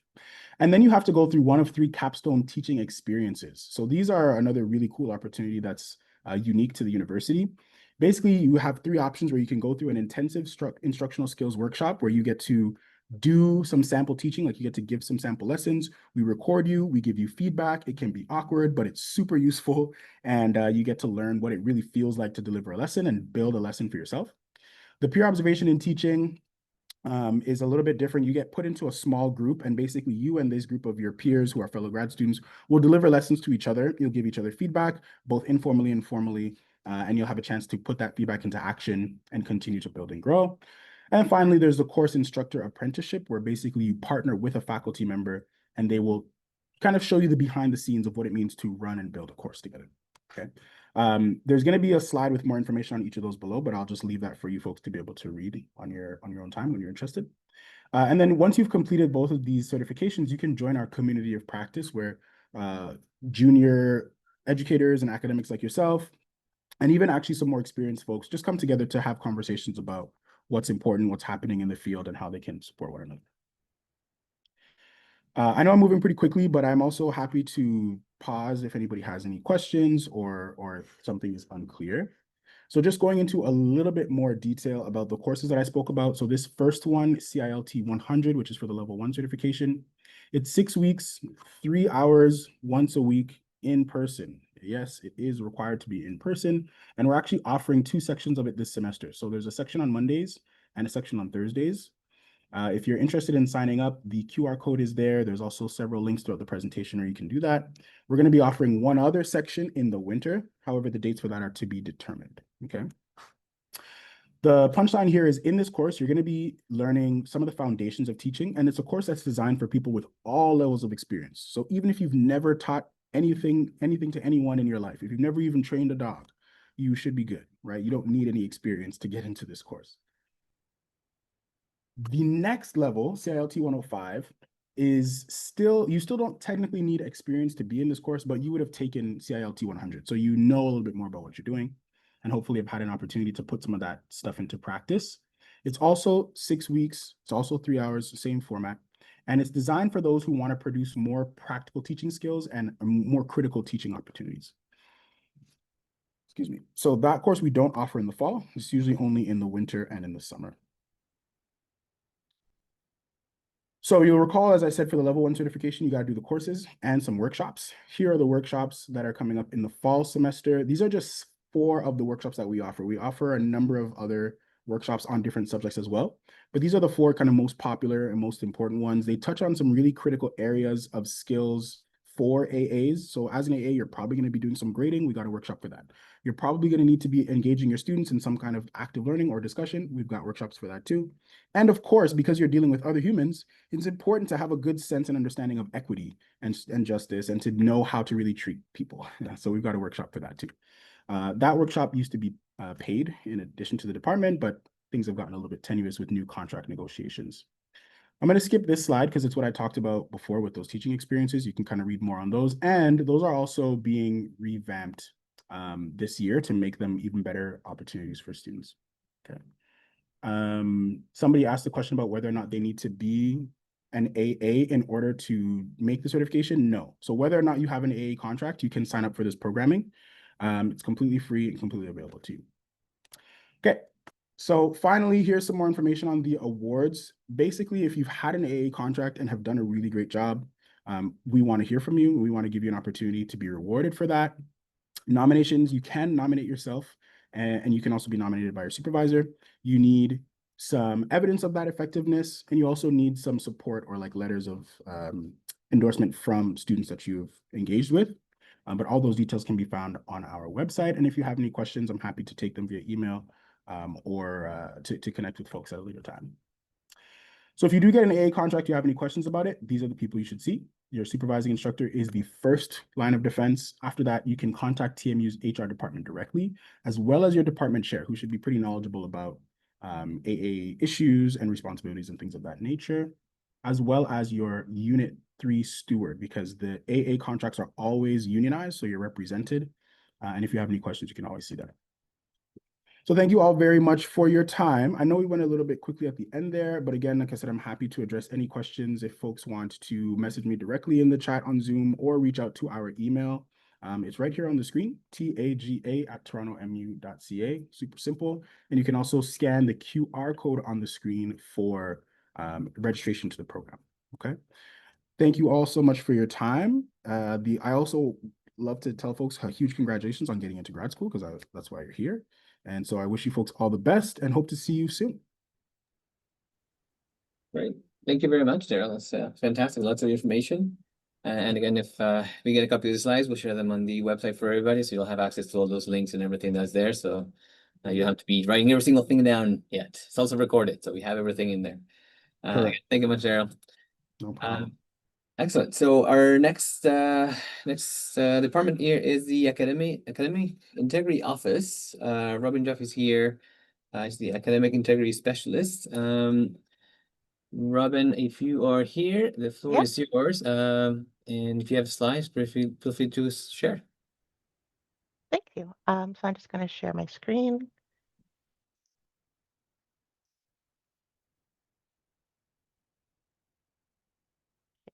Can people see? Yes. Okay, great. So thank you.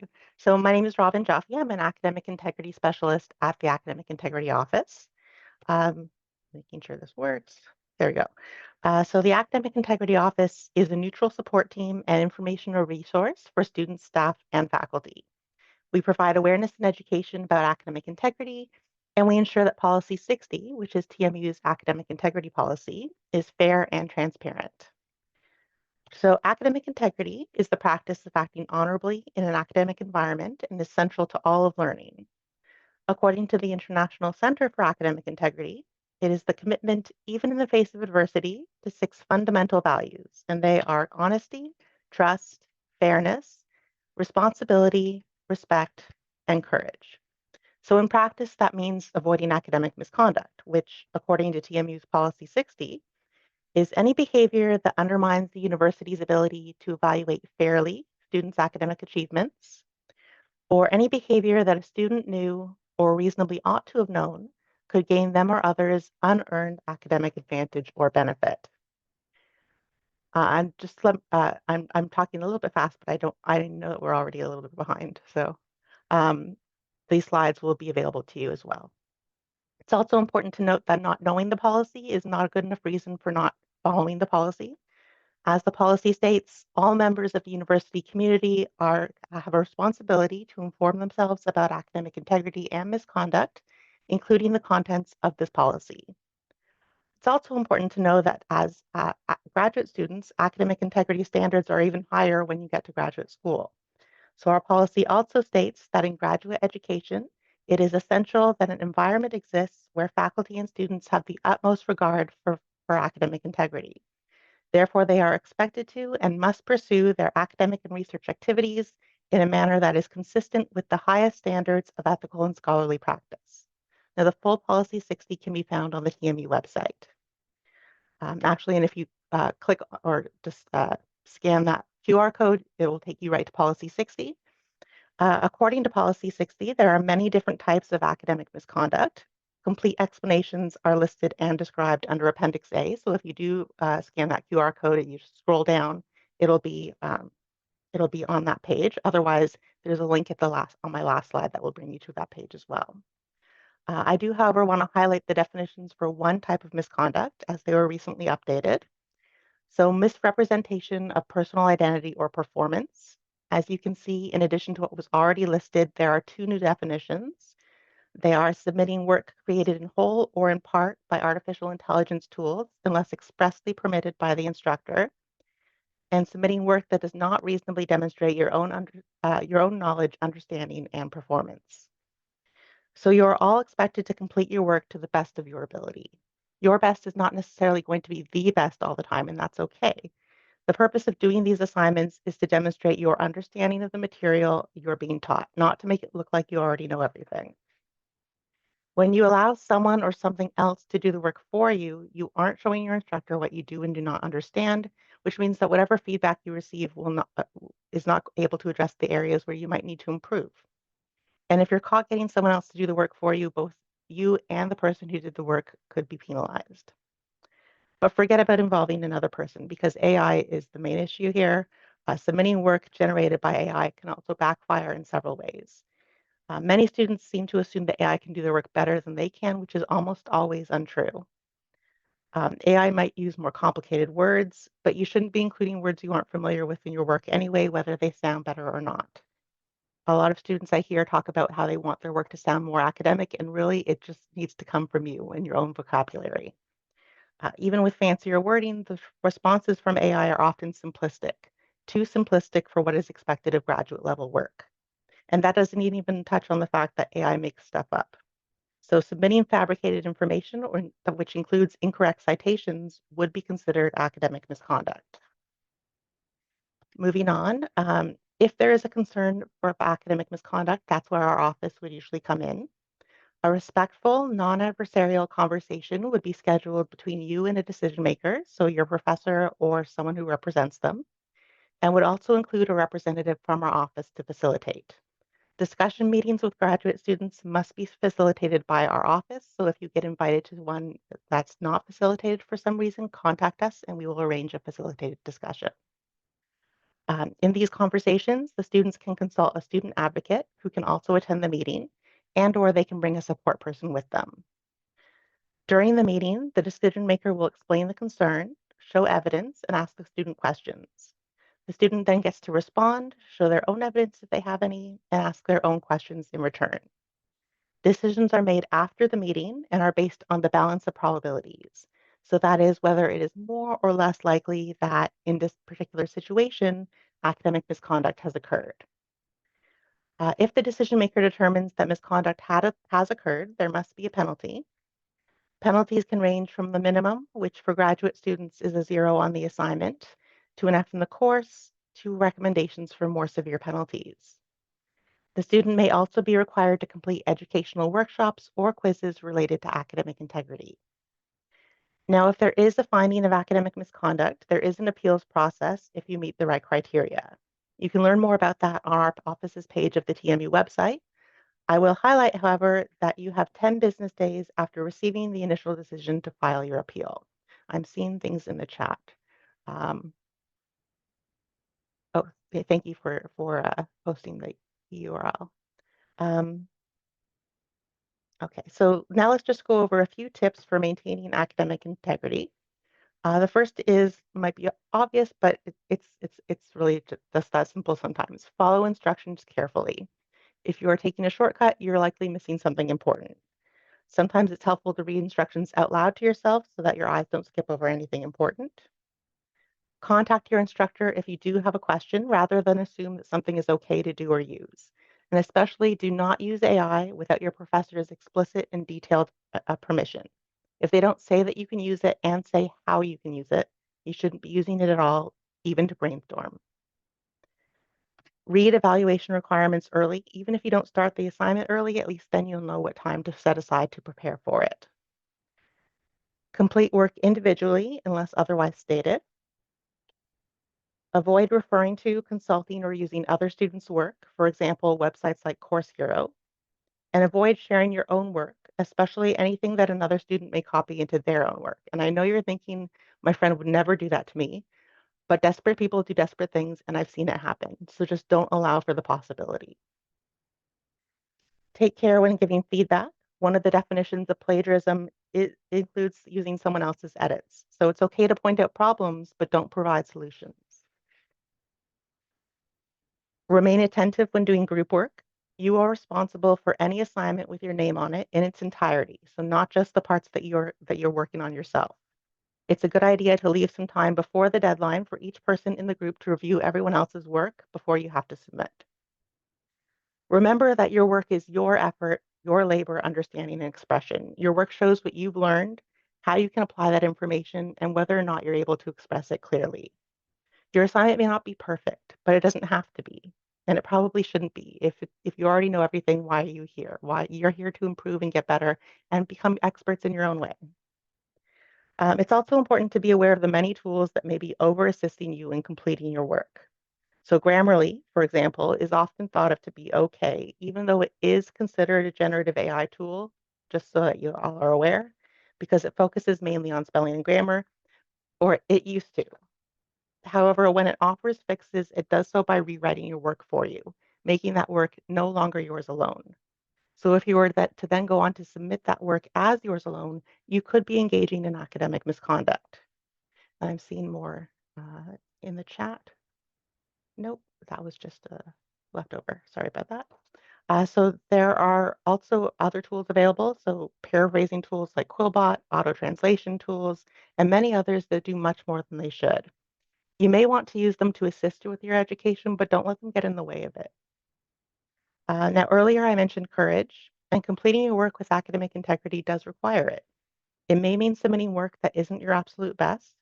It may mean accepting late marks if you can't finish something in time, or asking your instructor for an extension before the deadline, or filling out an ACR request form, which I'm sure someone will explain that to you over the course of this orientation, or it's called an academic consideration request.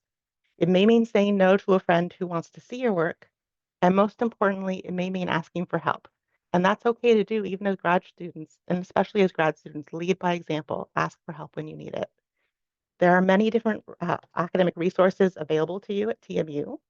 For example, our office offers 2 types of virtual drop-in appointments that you can use. You can book to ask questions about our policy or to discuss the integrity of an assignment in progress. You're not sure about paraphrasing? Come and see us. So that's all from me for today. But before I go, does anyone have any questions?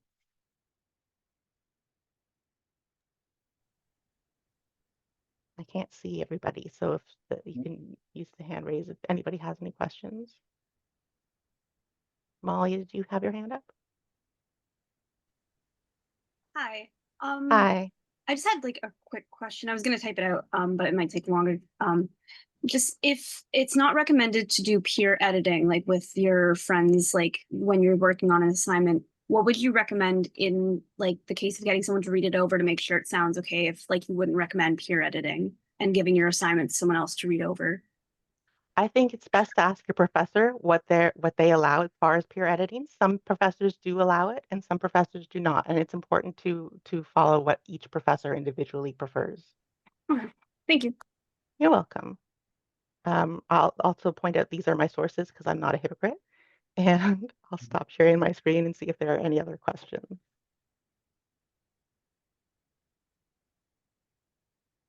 Okay, I'm not seeing anything new in the chat.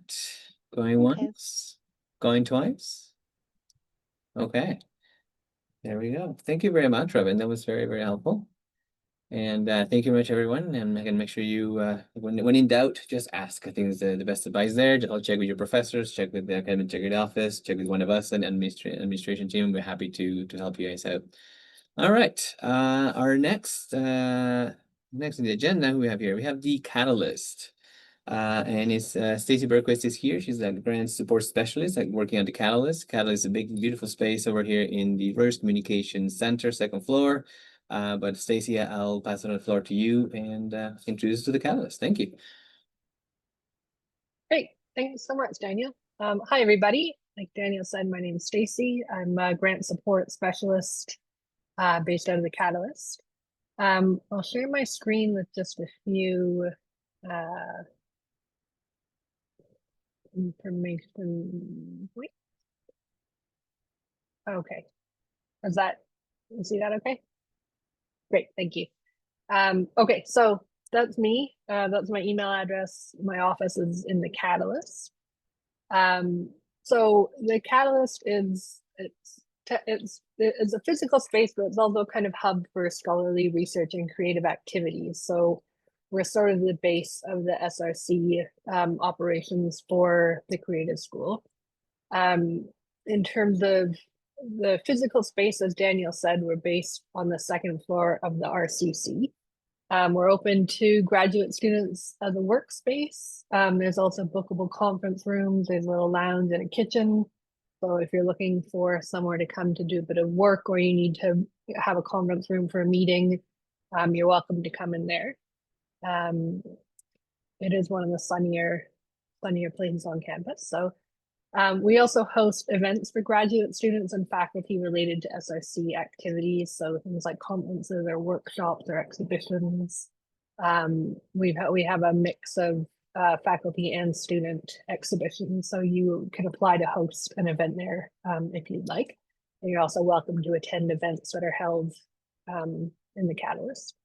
So if you're interested in work that faculty might be doing, you can check out what is hosted there. It's a great way also to, do a bit of networking around things that you might be interested in, meet faculty working in those areas, maybe find out about potential research assistant opportunities and things like that. We also host a peer-reviewed open access journal that just launched this year. So there will probably be opportunities for graduate student submissions to that journal. So you can keep an eye on that, or you can have a look at the different types of publications and projects that are put in that. It is a multimedia journal, so it's got a lot of different formats of work in it. In terms of kind of things that might be coming up as relevant to you, we offer grant support there primarily through me. We offer workshops with writing groups, so they'll be put on our website or emailed out if there's going to be ones of interest to graduate students on different types of skills. If you are eligible and applying for the Canada Graduate Research Scholarship for Master's students this year, I'll be running some targeted writing groups for those over October and November in the lead up to the December deadline. And so like an email will go out in September about that you can register if that's something you're going to be applying to, so you can keep your eyes open for that. I'm also available for one-on-one appointments, so that I believe that these slides will get shared after, and that has a link to my appointment calendar that Daniel's nodding his head. So you're always welcome to book a time with me if you'd like to talk about either the upcoming graduate scholarship, or even if there's scholarships or awards that you are applying for individually, that might be related to your particular field of study. You're welcome to come and talk to me about them and get some feedback on how to approach those applications. I also have drop-in hours on Thursdays 10 till 2. Those are in person only, but you're welcome to stop by my office in the Catalyst if you have questions you'd like to talk about. And I'm also available for application draft review. So if you are looking to apply for the CGRSM this year, I can, as part of that workshop, or even if you're not attending the workshop but you'd like some direct feedback, you're welcome to share a draft with me. And that's the case for any other type of grants that you might be applying for. So that's kind of the targeted grant support. And then, yeah, in general, the Catalyst otherwise is a space that you can use. You can, like I said, host events, attend events, use it as a meeting space. But that's basically the Catalyst. I'm happy to answer any questions if anybody has them. I'm not seeing anybody in the chat. See, yeah, some thumbs up here and there, which is good. That's fantastic. And just a note for everyone, we will automatically activate your one cards for the Catalyst. We'll usually send a list to them to activate it, so you'll have access usually starting the first, maybe second week of September. It'll be all set and ready for you guys to go and use the space. It's a great space. All right. Yeah. Oh, we also got a jigsaw puzzle if you like doing puzzles. But yeah, feel free to email anytime. Otherwise, I'll let you get on with the rest of the orientation. Great. Thank you so much, Stacey. Oh, go ahead. So sorry, a question about the Catalyst. Is it a space in one of the buildings? The room? Yes. Yeah. So if you go into the RCC, the Rogers Communications Center, up on the second floor, it's on the left, you'll see it. As Daniel said, it's key card entry, but you'll have access to that. And then you go in and it's a big open space. And then there's like my other offices around it for faculty and support staff. But yeah, there's a kind of general open space in there. How long is it open for? Like the hours? I'm not sure. Daniel, is it still 24 hours, Tina? And I think Believe Card access will give most of them, if not 24 hours, at least until like 11 o'clock or midnight, I think is their access with the cards. I've seen students in there staying a little bit past that. Usually we ask them they're going to stay late to check in with the catalyst to make sure there's no event or something happening the next day.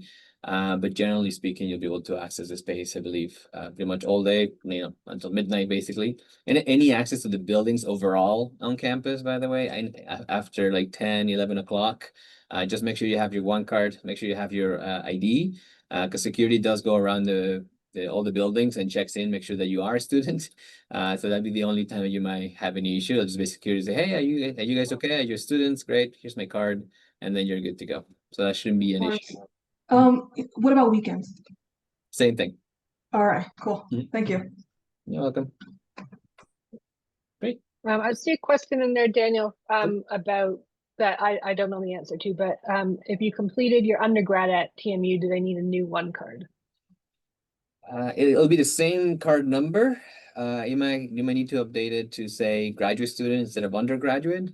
But just if you complete the one card form online, they'll basically create a new one for you, and you can pick it up, I believe, starting next week on the 25th. I think it's next week, right? Yeah. So next week, I'll do the first week of September at the one card office, I believe. But I'll put the link of one card in a second in there. Thank you. And no, the Catalyst space is not restricted for grant applications. That's just where my office happens to be. But you can come in and use the space for study, or like there's just a big open space in the Catalyst with desks and like a couch and a little kitchen. So you can come in and use it for group study or quiet study, or if you just want to chill out and have some lunch. And then if you do have specific grant stuff you want help with, you can come and see me in my office. Actually, I think this is a perfect plug-in because we have next week, August 27th, an informal social meet and greet of all the grad students at the Catalyst. So make sure that if you're interested, come in, take a look. We basically have hosting a informal party for everybody, all of you guys to show up and hang out and meet each other and see the space, and you get to see the Catalyst, and it'll be open. So we have some food and stuff like that. So make sure you attend. Okay, I think that's all the questions I see. Hopefully I'm not missing anybody. Thank you very much, Stacey. Yep. Okay, thanks very much. Take care. Bye. Great. Next we have Marie Crosta, Director of Academic Planning and Student Affairs. She's going to talk to us about Student Success Center, I believe, and mentorship programs and all the good stuff here at the faculty. Marie, all you. Thanks, Daniel. Hi, everyone. I'm so thrilled to get the opportunity to speak to you. I will be brief and hopefully help catch up some time, as some of you may have seen, because I know you're running a little behind. So I am here to talk about the Student Success Center, but really just your success in general. So everything you've probably heard today is really overwhelming and really inundated. And there's just so much to know. What I will say is that we care really, really deeply about your success. So there are so many people in this space. I work directly in the Dean's office, which is located in the Rogers Communication Center as well. And if there's ever a doubt or you need to speak to somebody or find somebody and need a little help navigating, you can always come to that space. The Dean's office is always a place that will help you navigate, apart from obviously where your advisors are, which is just down the hall from us. So that's just a little plug to say we're thrilled that you're here. We're thrilled that you chose us, and let us be part of helping you succeed. The Student Success Center is located just down the hall from the advisors, so on the 3rd floor as well of the Rogers Communication Center.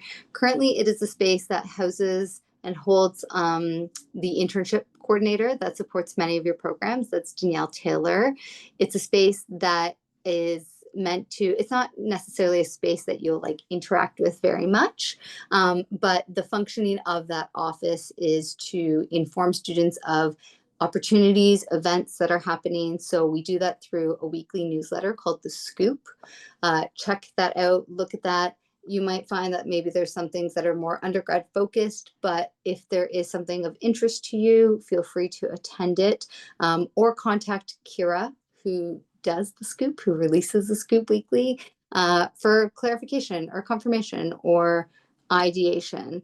The other things, like I said, the internship and careers, we are branching off a lot of our career activity with the Creative Enterprise Hub, which may have already done a visit to this team. If not, you'll learn more about them throughout the year through the Scoop, through other career-focused newsletters. And they are a space that is very dedicated to industry, enterprise, entrepreneurship, grit, and mentorship. So we really want to connect you all with industry experts as quickly as we can. So the intention is that we are running 3 different mentorship programs. Some are group mentorship, some are one-on-one, and some are actually more like just chats. So we have Marcy Ian, who you can come in, you can drop by, you can meet with her, you can have a chat about anything to do with media or government or politics, and she would be your go-to gal. You know, we have Jesse Wente, who is our Indigenous storyteller within Zagajwe. He is also part of our mentorship group. If you want to, you know, learn more about what he does or how to meet, those can be just quick one-on-one meetings. Whereas then we have other peer mentorship or mentorship programs that are more extensive, where you would be linked up with a mentor for a specific number of weeks, and you get a more in-depth mentorship. So that is all coming out of the Creative Enterprise Hub, nestled within the Dean's office. A couple of other things I want to tell you that are included in my portfolio are some exhibition spaces. So within the faculty, we have the Creative School window, which is located on Front Street. It's in the basement of the main floor of the SLC. So right before performance, the School of Performance, next to Basilux, there is a window that you can actually email me and say, hey, I have an idea. We'll be actually calling for new exhibitions this year. So if you do have an idea, we have a small budget that goes towards it. It's a really strange, unique kind of space, but those who have programmed it in the past have found it really inspiring and motivating, because thousands of people see their stuff on Yonge Street. It's like Toronto's busiest street, and you have things out there to display and show, and that's really exciting. For a more bigger curatorial space and exhibition space, we do have the Assembly Gallery, which is located on the main floor of the Image Arts Building. That, again, is a space that is dedicated to students and faculty. If you've got an idea, feel free to email me. I can link you up with the people who are managing that space more directly, and can talk that out. If you're like, you know, in November, I'd really love to showcase this, or I've been working on this project. If there's a group of you who want to get together because you have similar ideas or things that you're working on, please always email, and we'll see how we can best work together on that. And then the third space that I would say is always looking for exhibition is actually the Catalyst. There's a beautiful window right there that you can walk by every day. Lots of people walk by it, and it's an opportunity for you to, again, display your research. If there is anything that you're working on, or you have an idea, or again, you want to collaborate, you can start with me and I can navigate you to all those spaces. But yeah, those are just a couple of things that we have going on within that space that help support you. But really, it's the full ecosystem and how we help navigate you to that ecosystem, because today is so overwhelming. Today and the many days, because I think you're on day 2, right? Day 1 today, day 2 tomorrow. See, I knew it was a 2-parter. I forgot which one I was loaded into. But I wish you guys all the very, very best as you start this journey of grad studies. And if there's anything I can do, Daniel will pop my email chat. So happy to connect. Or if you have any questions, I'm happy to take questions, obviously. Great. I'm seeing time for questions once. Nice. Questions twice. All right. Now I'm not seeing any questions. Thank you very much, Marie. Thank you very much for coming by. Great. Thank you much, everyone. We are almost there. I think right now we can take a little short break, a 10-minute break, stretch your legs, close your eyes, open your eyes, make sure you can still see with all this computer screen time. Bio break. So anyway, we'll see you guys at what's the time is it at 3:25, so 10 minutes. And we'll get going with the next ones. Thank you very much. We'll see you in 10 minutes. Okay, excellent. Welcome back, everybody. Hopefully you had a quick short break and then a little bite here and there, and then get ready for the next presentations. 3:25 now. So let's get going with the next one. All right, our next presenter is from the International Student Support Team. Zeke, Roos-Walker is here, International Student Support Advisor for grad students specifically, which is great. And let me see, Zeke, are you back yet?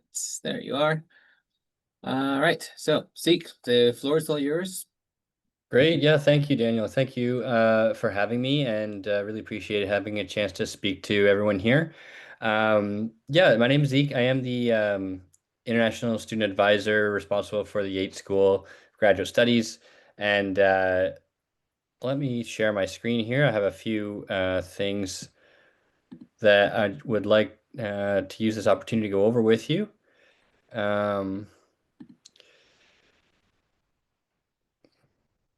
Whoops, that's the wrong one.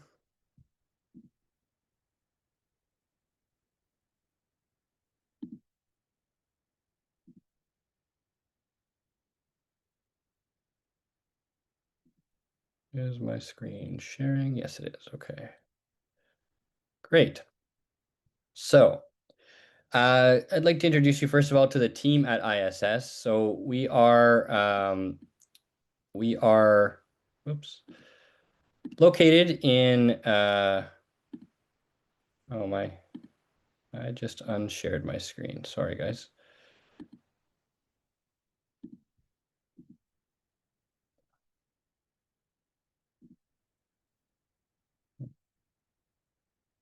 It's not back on. Whoops.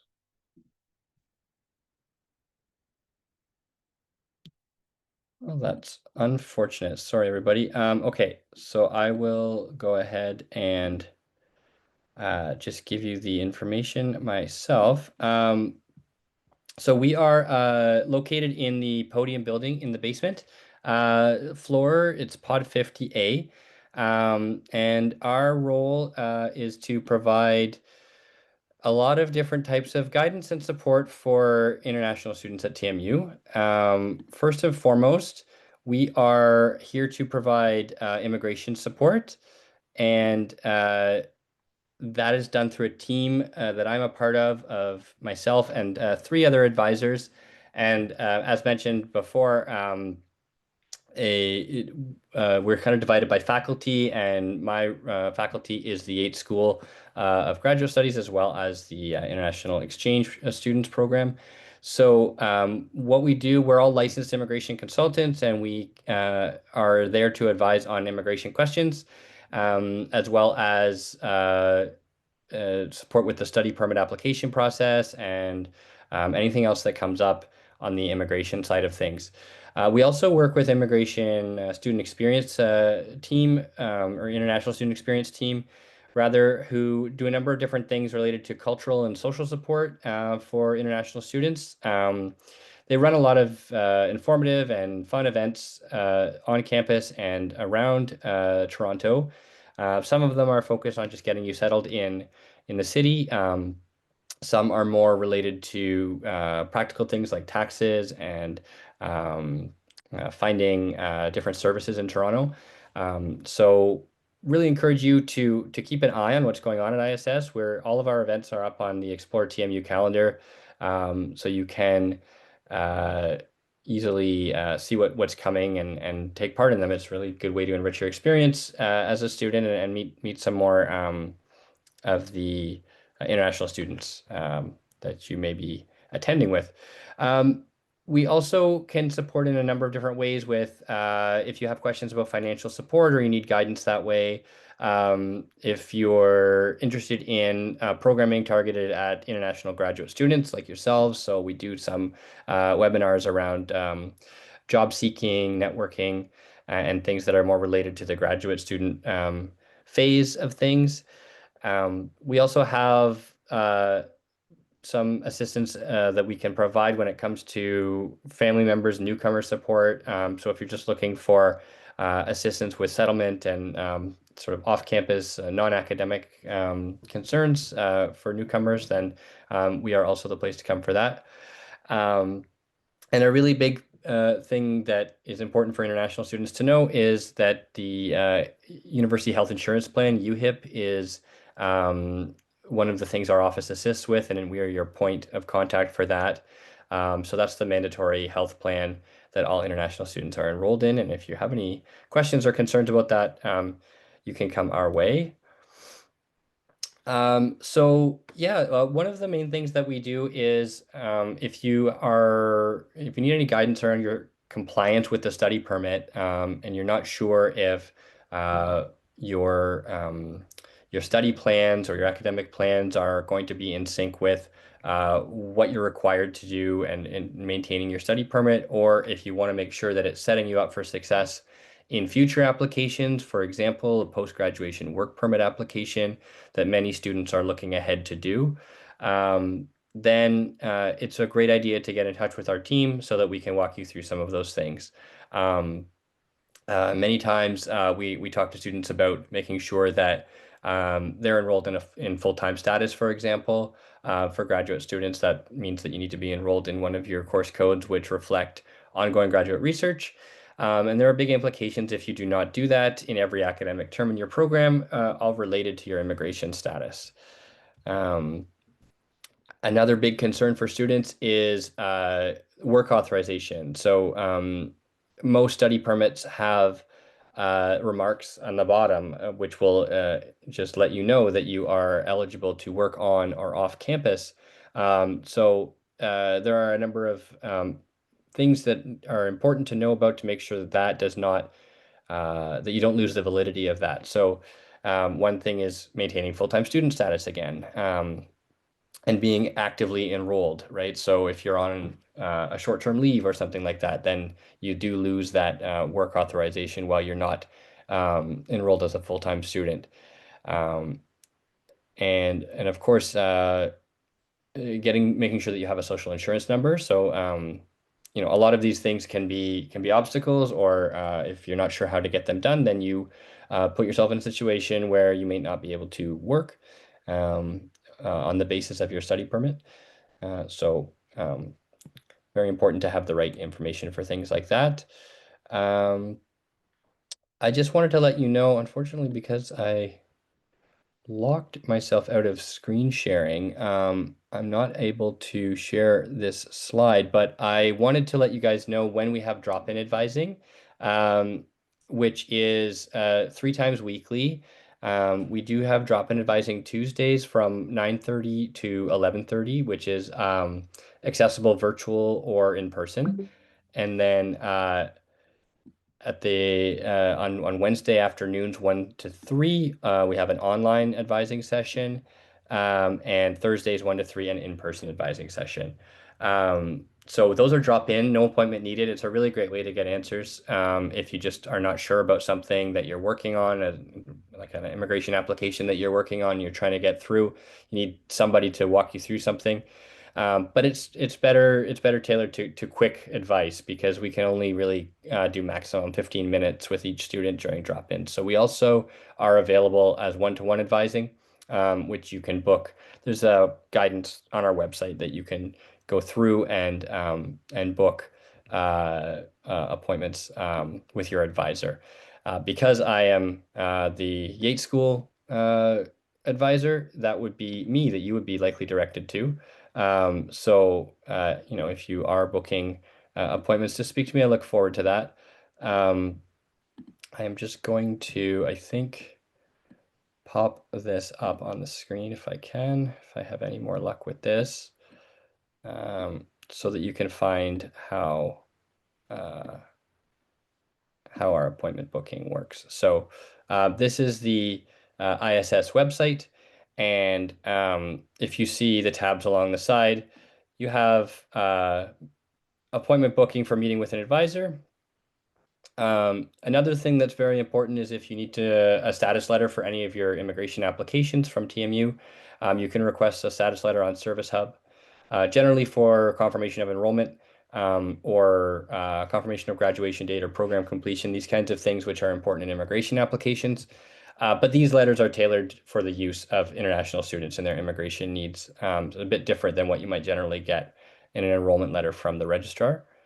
And last thing I want to jump in on this webpage, under the immigration tab here, if you scroll down, we do keep a number of links here to video tutorials that we have done on various immigration topics. You can see here, post-grad work permit, temporary resident visa, and on and on. So these are the types of applications you might find yourself needing to do.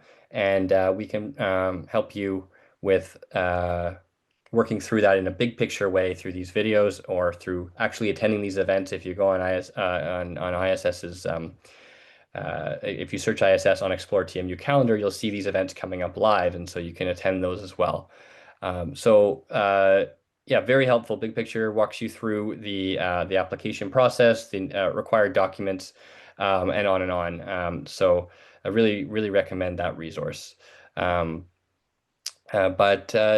Other than that, I just would love to encourage you to come by, get to know us, introduce yourself, attend some of our events, and we're there throughout your student experience. So I'm sure at some point you'll come up with something to stop in and ask us about.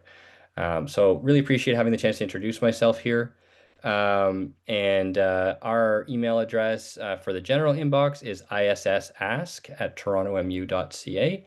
That's our general inbox. We're always monitoring that. So if you have anything that is of concern to you and you need to reach out, number of different ways, right? The drop in, book an appointment, send us an email, or just stop by anytime. We're in the basement floor of the podium building, Pod 50A, right across from the One Card office. Thanks very much. Thank you, Zeke. That's great. And I put the email and the websites on the chat for everybody, so you can again copy paste, keep it in your bookmarks. Fantastic. Our next presenter is from the Creative Enterprise Hub. Michael Carter is a director of the Creative Enterprise Hub. Michael, floors are yours. Thanks a lot. Nice to see everybody. Welcome to the Creative School, and congratulations on your entry into graduate school. So it's going to be an exciting year or 2 years for a lot of you. So my name is Dr. William Michael Carter. I am the director of the Creative Enterprise Hub. And if you know anything about Toronto Metropolitan University, this university helped start the notion of zone learning, or incubation or acceleration in entrepreneurial activities within a university setting. So we have several entrepreneurial zones throughout the university, and at the Creative School, our zone is called Creative Enterprise Hub.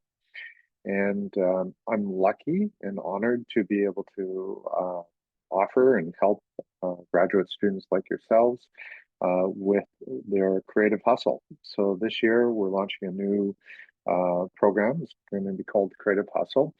It's really to help students to understand how to generate income through their freelance activities, and to, if they're interested, to move out those freelance activities to more of a full-time self-generated economy after your graduation.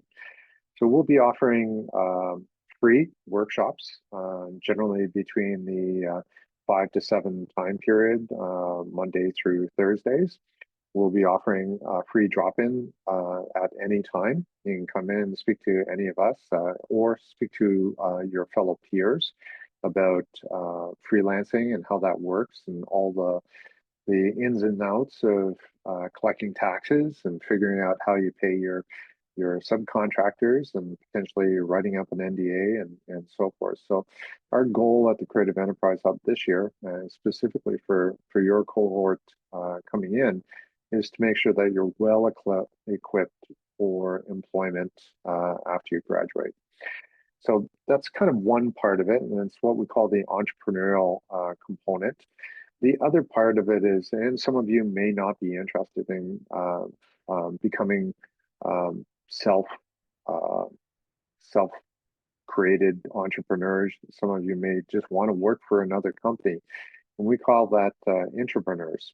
So from a graduate studies perspective, doesn't matter what study you're in, you're going to be learning some highly valuable elements: management, production management, being able to write up information and what I would say essays and so forth, and collecting data. All of this is very, very important, whether or not you end up in the creative industries after your graduation, or you end up in another industry, bringing that creative industries mindset to that. So it's really important for us to provide you as much support and area of expertise that we can in order for you to succeed as you graduate. So you're probably going to ask, where are we located? Well, oddly enough, our building actually is being demolished and being made way for new student housing, which is great. We will be moving into new space very shortly, and we'll be advertising that space through Daniel and through your other program administrators to let you know where to come and see us. At the moment, I'm located here in the Catalyst, which is the gathering place for all the graduate students for their time off during classes and to do research. You can come to my office at any time. I'm happy to answer any questions you have, either on the business side or on your academic journey side as well. Daniel, I think that's about it for me, unless anybody has any questions. Great, Michael. Thank you. Let's see if there's any questions. Looking at the chat. I think that's good. Okay. I posted the link in there for the website, so you have it there, and with the contact information and everything. And like Michael said, once we have the new space, we'll let you guys know. Excellent. Great. Thank you so much, Michael. Thanks for dropping by. Yeah, and congratulations, everybody. Good luck with your studies over the next year and 2 years. Cheers. Thank you. Great. Who's next? We have the Center for Student Development and Counseling. Payal Bhole is a counselor at the Center for Student Development and Counseling. Payal, floor is yours. Go ahead. Thank you so much, Daniel. I confess I am not good at multitasking, so I'm going to put up my slides and then I will start talking because I do not trust myself to do both at the same time. Okay. I am hoping that is working. Oh, it's not working. Sorry. I've been doing this for how long and I still can't figure out how to get it. Is it sharing? Am I the It's only one sharing, but using it's sharing not the presentation screen, the other screen. That's what I figured. Okay, sorry. Bear with me one moment. Okay. Thank you.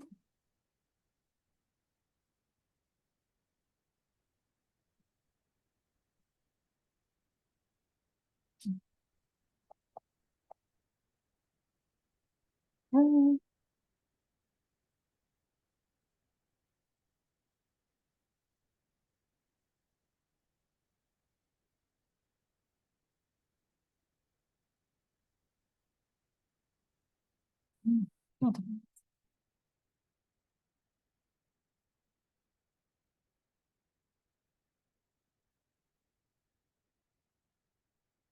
Okay, let me try one more time, and if I can't, I'm afraid you're stuck with the view that I have, so apologies, but hopefully this will work.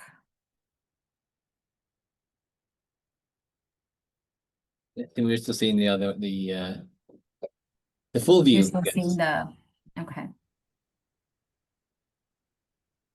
Even now? Yep, same one. Okay. I'm so used to my Mac and I'm on my work computer right now, which is Windows, and I'm like, it's not. Okay. I'm just going to work off this screen because I realize you probably have presenters after me and I don't want to take anyone else's time. So Hello, everyone. After that long-winded intro, my name is Payal. I'm a counselor at the Center for Student Development and Counseling, and I am the counselor that is specifically embedded in the School of Graduate Studies. So I'm sure you're hearing a variation of this a lot, but welcome to TMU for those of you who are new, and for those of you who have been here before, welcome back to TMU. So the reason that I'm here to speak with you today is a lot of times students sometimes aren't aware that your tuition covers a heck of a lot more than just your courses. As part of your tuition, you pay for a whole host of other services, including health services, which is where we come in. So I am involved as part of student well-being, and what my hope for today is to give you a quick overview of the different services that are within student well-being, in case you ever need them during your time here, however long you may be with us. So this is not an exhaustive list by any means, but these are just some examples of reasons why students sometimes make their way to our center. So I'd like to share this list because another misconception about our center is that you can only come if you are struggling with something academic related, like procrastination or struggling with school. You're absolutely welcome to come for that, but most of the time when we see our students, it's because they're struggling with other things, including things in their personal lives. So don't feel that you can only access these health services for school-related challenges. You're welcome to come in for anything that you're struggling with, where you're finding that your own self-regulation, your own self-care, or your support network is not necessarily able to help with. So some examples that you see here is just, building relationships in this new school community, feeling out of place, struggling to adapt to an academic setting, changes in like your mood, difficulty attending classes. If you're noticing any of these things, you may want to check out some of the services offered through student well-being. So this is a quick snapshot of the 7 different programs that are within student well-being. I'm going to focus on the ones that you see circled there, which is the medical center, our center, the counseling center, and the health promotions program, which falls under student integrated well-being. Don't worry about the lingo, just know I'm going to talk about these 3, but there are other programs such as academic accommodation support if you do require academic accommodations, as well as Thrive TMU and the Test Center. One thing I like to let everyone know from the get-go is all our services are free and confidential within legal limits. So as long as you are a registered student, it doesn't matter if you're part-time or full-time. It doesn't matter if you're on academic probation or in good academic standing. Everyone is welcome to our services. As I said, it's covered as part of your tuition. And our services are confidential. So whether you self-refer or even if you were referred from someone else at TMU. Let's say you're struggling, you go to a professor for some support or your program director, and they suggest, hey, it might be helpful for you to connect with the counseling center. You end up connecting with us. 2 weeks later, we get an email from the person who referred you saying, hey, I sent Danielle your way, just wondering if she ever connected. We're going to say, who's Danielle? I don't know who you're talking about. So unless you give us permission to share, everything that you share with us stays confidential within our service, within legal guidelines. So if there's a safety concern or something, we may have to involve someone else. But other than that, no one else at the university will know that you're accessing our services. So what do we actually offer if you decide you want to come and see us? So I'll start off with our health promotions program. There's a bunch of different programs offered within health promotions, but in a nutshell, it's essentially a combination of individual or group peer support. If you're new to either TMU or a university setting, I know you're graduate students, so you may not be new to university in general, but for some of you, maybe there's been a length of time between the time you were last in school versus being in school now. If you're finding that you just want to know what the resources are, you want to connect to build a community of support, but you're not entirely sure how to do that, peer support programs are a great way of doing that. You can either meet with one of our peer support workers one-on-one just to get a little bit more information, or you can join one of the groups that we offer. So here's some examples of workshops that we offered last year: navigating difficult news. If you receive some difficult academic news and you're having a hard time processing it, that could be a good one. Ditch diet culture was offered by one of our dietitians. How do you eat healthy when you're juggling so many things on your plate? That kind of thing. Our health promotion program also runs our vaccine clinics. So come flu season, you might be hearing more from them. And there's a whole host of other groups that they offer. So we have groups for Indigenous and Black students. We have a men's support group that we're hoping to launch in the upcoming year. Yeah, just feel free to check out the website for a lot of the offerings. In addition to health promotions, we also have a medical center. So if you need to see a physician, you do have access to the medical center, which is staffed by physicians, psychiatrists, registered nurses, and dietitians. If you have a family doctor, you can of course see your family doctor. Sometimes students say they're not really comfortable going to their family doctor with certain things. They'd rather see like a school doctor. You're welcome to do that. You can see one of us, one of the medical center doctors, for everything from physical health concerns all the way to like mental health concerns. And you're welcome to self-refer. If you're new to campus, this is just a quick campus map to tell you where the medical center is located. It is in Kerr Hall West. I'm also happy to make a copy of these slides available so people don't have to like memorize any of this. And yeah. The third part of student health and well-being is what I do. So I am part of the Center for Student Development and Counseling. We are a multidisciplinary team of social workers, psychologists, and psychotherapists. We offer various different modalities depending on what you're looking for and what's going to be most helpful for you. So a little bit of what we offer individual counseling, if you prefer that. We have a lot of different groups that we offer. We have case management services and community care. So individual counseling, as I mentioned, if any of those things on that first slide struck you as like, hey, this feels familiar, I think I might be going through some of this, individual counseling may be something that you would find helpful. Group counseling, to give you some things, groups that we've offered before. We've offered grief groups if you've lost a loved one. We've offered groups on managing your inner critic. So if you have a voice in your head that is very, very hard on you and you struggle with that voice, we have groups for that. We have groups for students who struggle with ADHD. We have groups for students who have complicated family relationships and are just trying to figure out how to manage those relationships better. We have an eating disorder support group and we have self-compassion groups. So a lot of different offerings.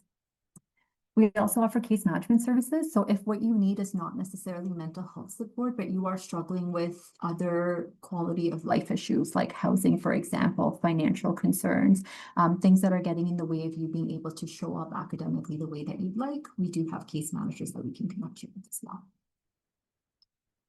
In terms of where we are located, we're across the street from the medical center.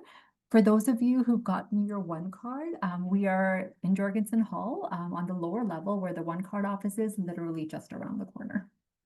And I'm going to go back to my first slide here for a second. This is not a stock image. This is our actual front door. So if you see a giant green door across the corner from one card office, that is us. And I realize I absolutely breezed through that information. But if you would like to learn a little bit more, please feel free to follow us on Instagram at TMU Student Wellbeing. And when I sent a copy of these slides, there is a link to join the health promotions newsletter in case you're just wanting to know more about the events that we offer. I breezed through that. I don't know who's coming after me, but I'm happy to stay on for a minute or two to answer any questions if there are any. Yeah, thank you. We do have some time for questions. Actually, there's one on the chat. I'll read it for you. It's from Alexandra. I apologize if this is off topic, but I have been looking to register with accessibility services. Are we able to enroll before we get access to our TMU email, or do we wait until classes begin? Good question. So that's not my forte, but so please don't take my word for it. But I think from what I understand, the registration for fall semester is open as long as you have. So I would recommend getting the proper documentation started. So you need something called a disability assessment form. So I would work on maybe meeting with the doctors now to get that form filled out. That way it'll be ready to go when you are ready to register. But I believe the registration is open right now for accommodation support for September. Perfect, thank you. And I just put the website on the chat so they can see all the forms and everything in there. Thank you.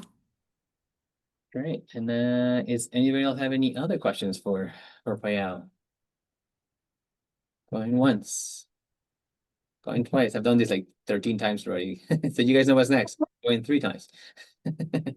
All right. I don't see any other questions. Thank you very much, Payal, for coming by for your presentation.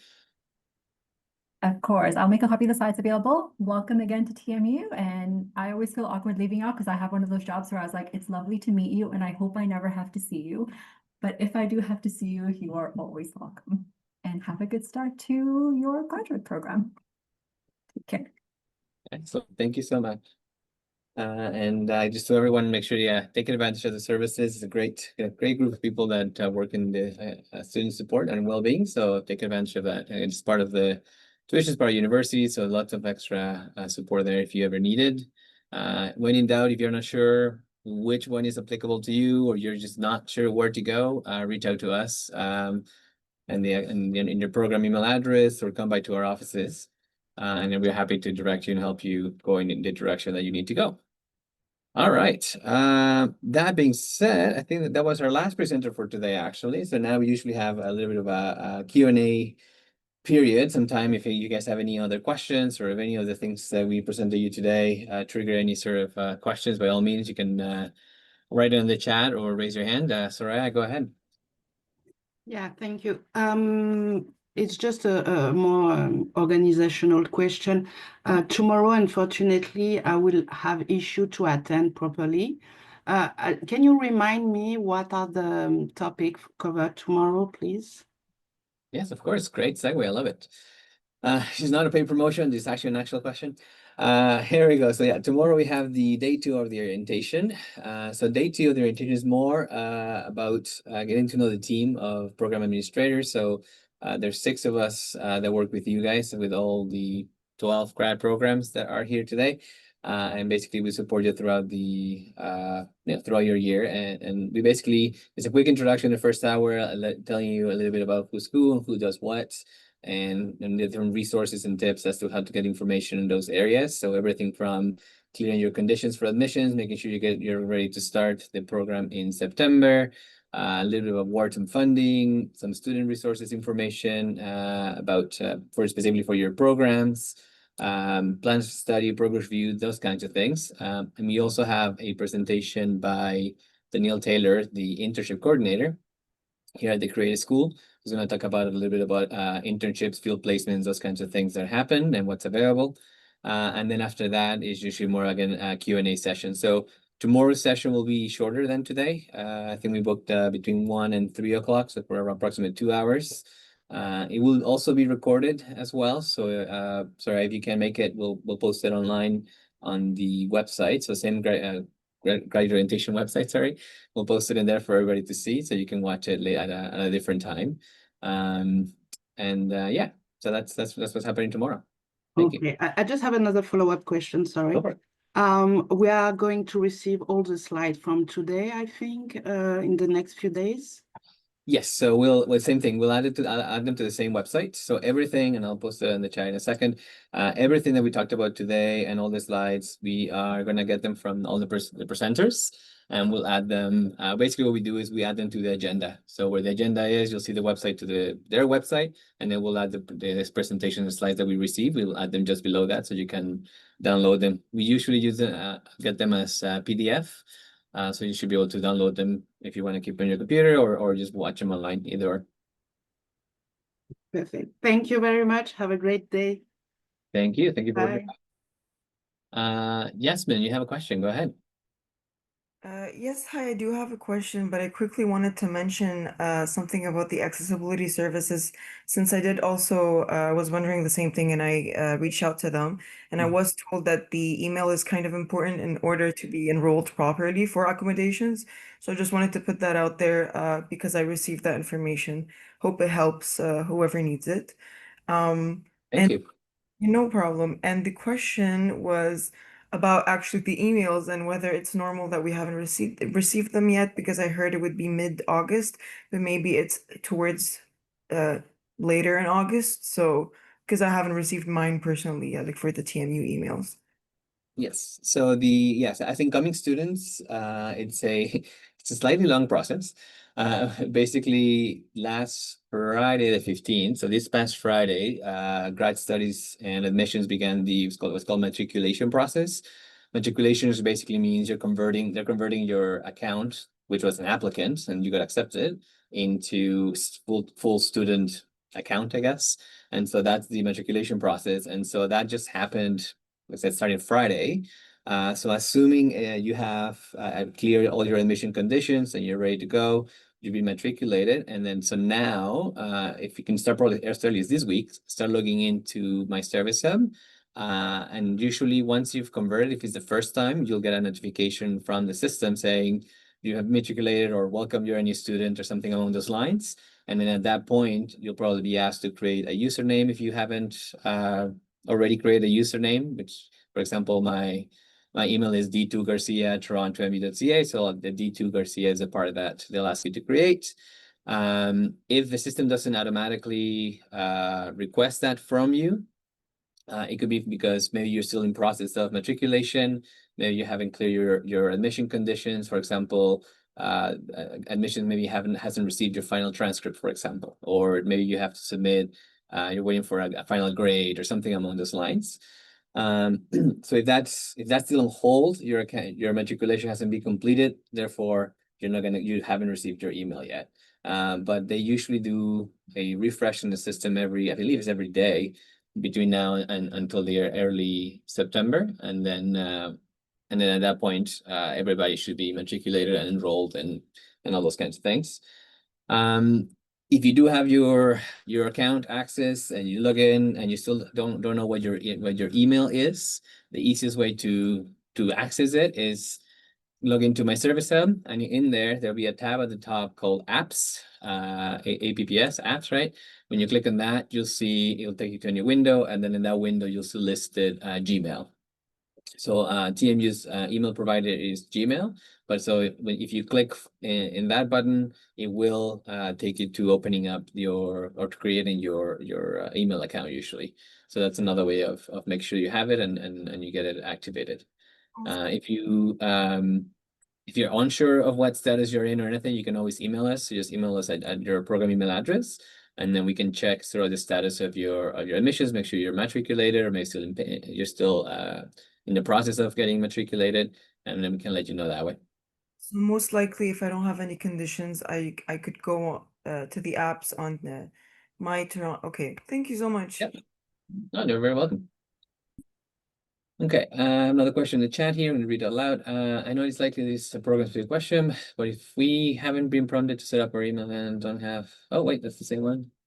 And don't have our one card, should I be concerned? I received an email about taking steps for setting up the email, but I was somehow vague on when I would be able to start the process. And when I tried to take the steps, I wasn't prompted to create a password or anything. It is normal not to have your email ready at this point, question me. Or have I missed a step somewhere? I need to sort this out. Sorry, long question, guys. Same idea. I would say try logging in now and see if the system allows you to check for your email, and then to get your your username and create your username via My Service Hub. You just go to apps and click on Gmail, and hopefully that'll trigger it.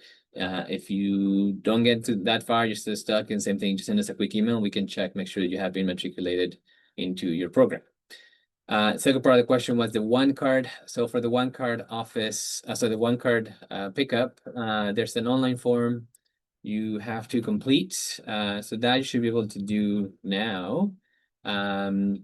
The pickup of one cards, however, doesn't start until next week, if I remember correctly. I'm gonna just put the website on the chat.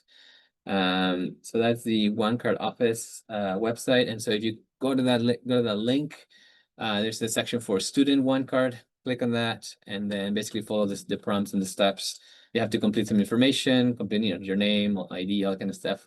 There's a photo you have to send them. Make sure that it's a plain white background. It's kind of like a passport photo, looking straight at the camera, that kind of thing.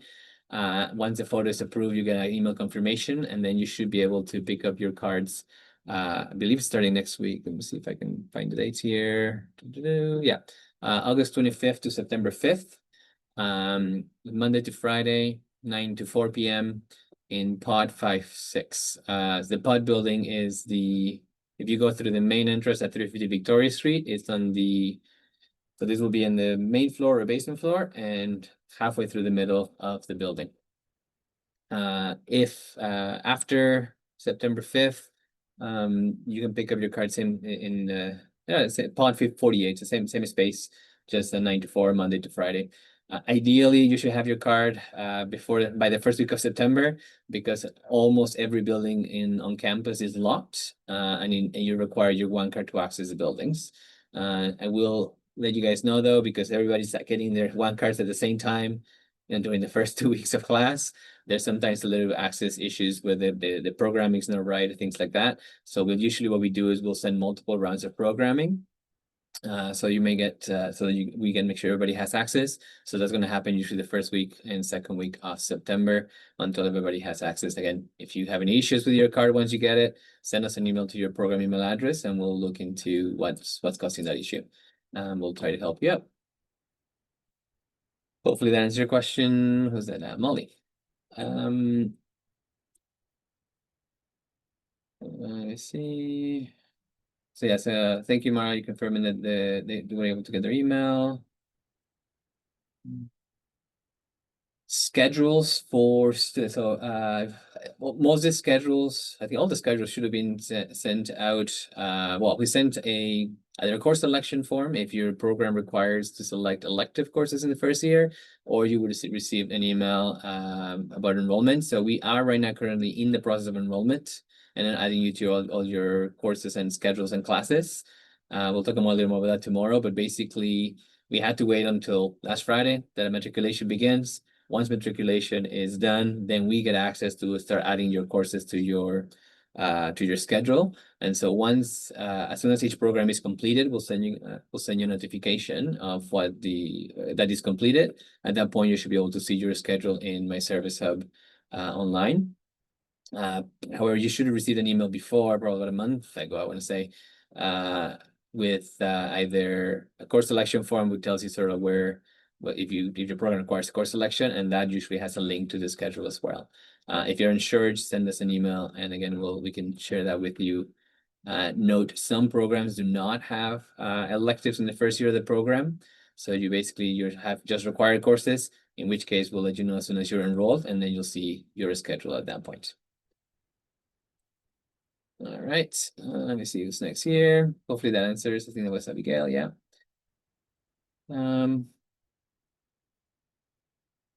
So there's a logistics question. September 2nd is also the first day of school for TDSB. For childcare planning purposes, do we know what time class starts on September 2nd? Any insight on general school hours would be helpful. So classes vary depending on your program. Most of our classes are 3 hours long, and they begin at 9 in the morning for most cases. There's a couple of classes here and there at 8 o'clock, but generally speaking, it's 9 o'clock. And then go in 3-hour intervals. I think usually the last class will end at like 9 or 9:30 at the very latest, but most of them will be between 9 in the morning and 6 p.m. That's for the majority. And in terms of the specific schedules for your particular schedule, I would say log into My Service Hub, see if you're already logged in, you're already enrolled, and if not, send us a quick note and we can help you out with that.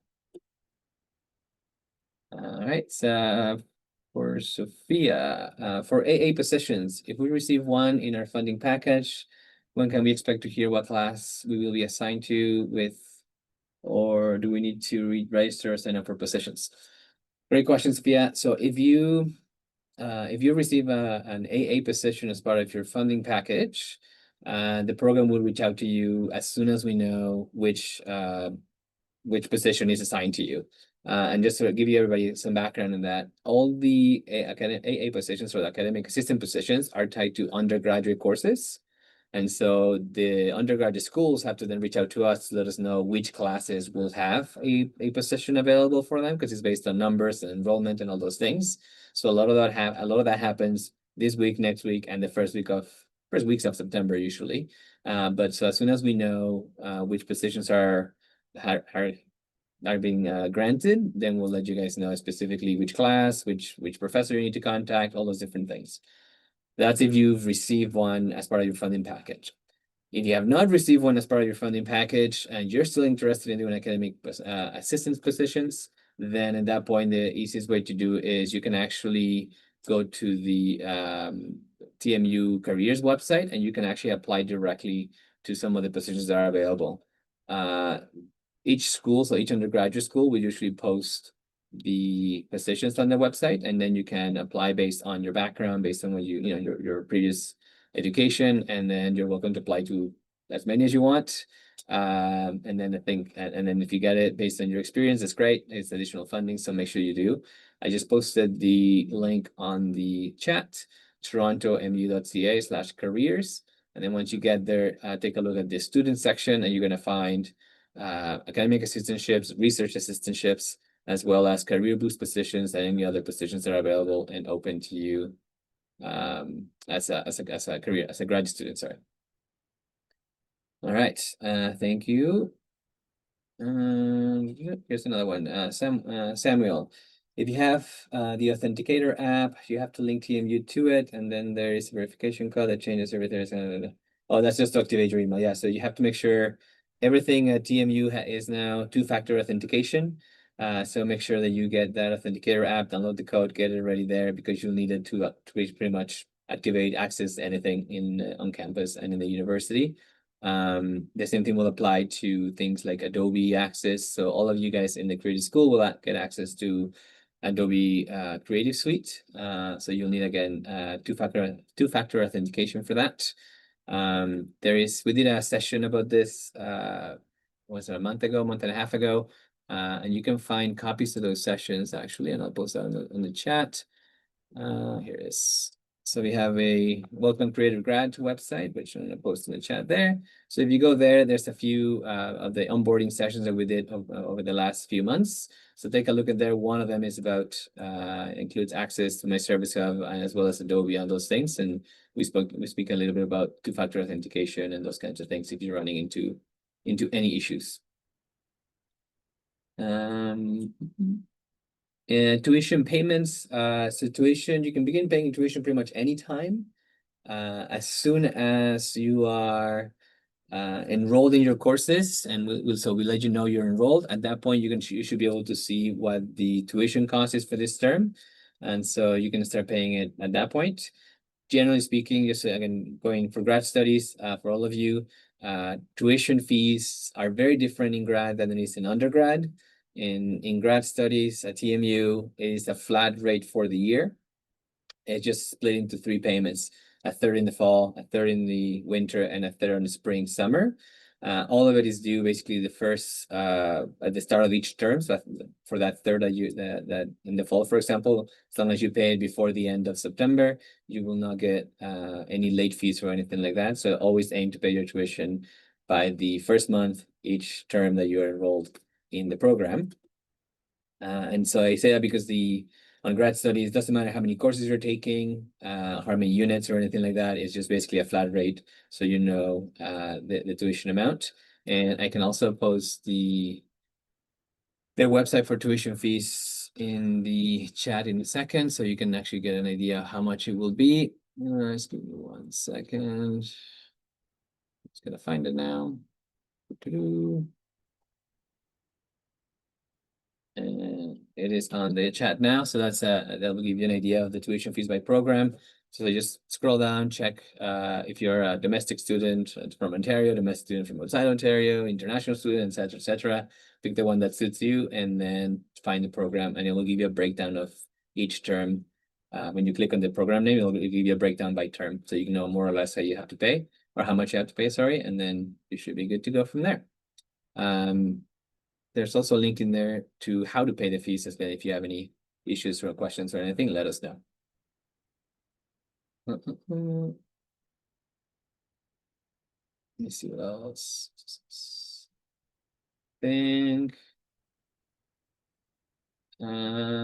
Someone has questions about electives. For elective questions, things that I just emailed the program email address, and we'll respond to it. But we actually will talk more about tomorrow on our session. We'll have usually Mohammed Khan is our academic coordinator for graduate programs. He's usually the person you'll need to talk to, but we'll introduce more of that tomorrow in our session. But for now, if you just email the program email address, we'll respond to you as soon as we can, and we'll answer your questions. Someone's asking, do you have to buy Google Authenticator app? You don't have to buy it, it's free. Just download it into your phone if you need to download for the Authenticator, just download it. It shouldn't cost you anything. If it's charging for the app, it's not the right app. So try to stay away from anything that's asking you for money.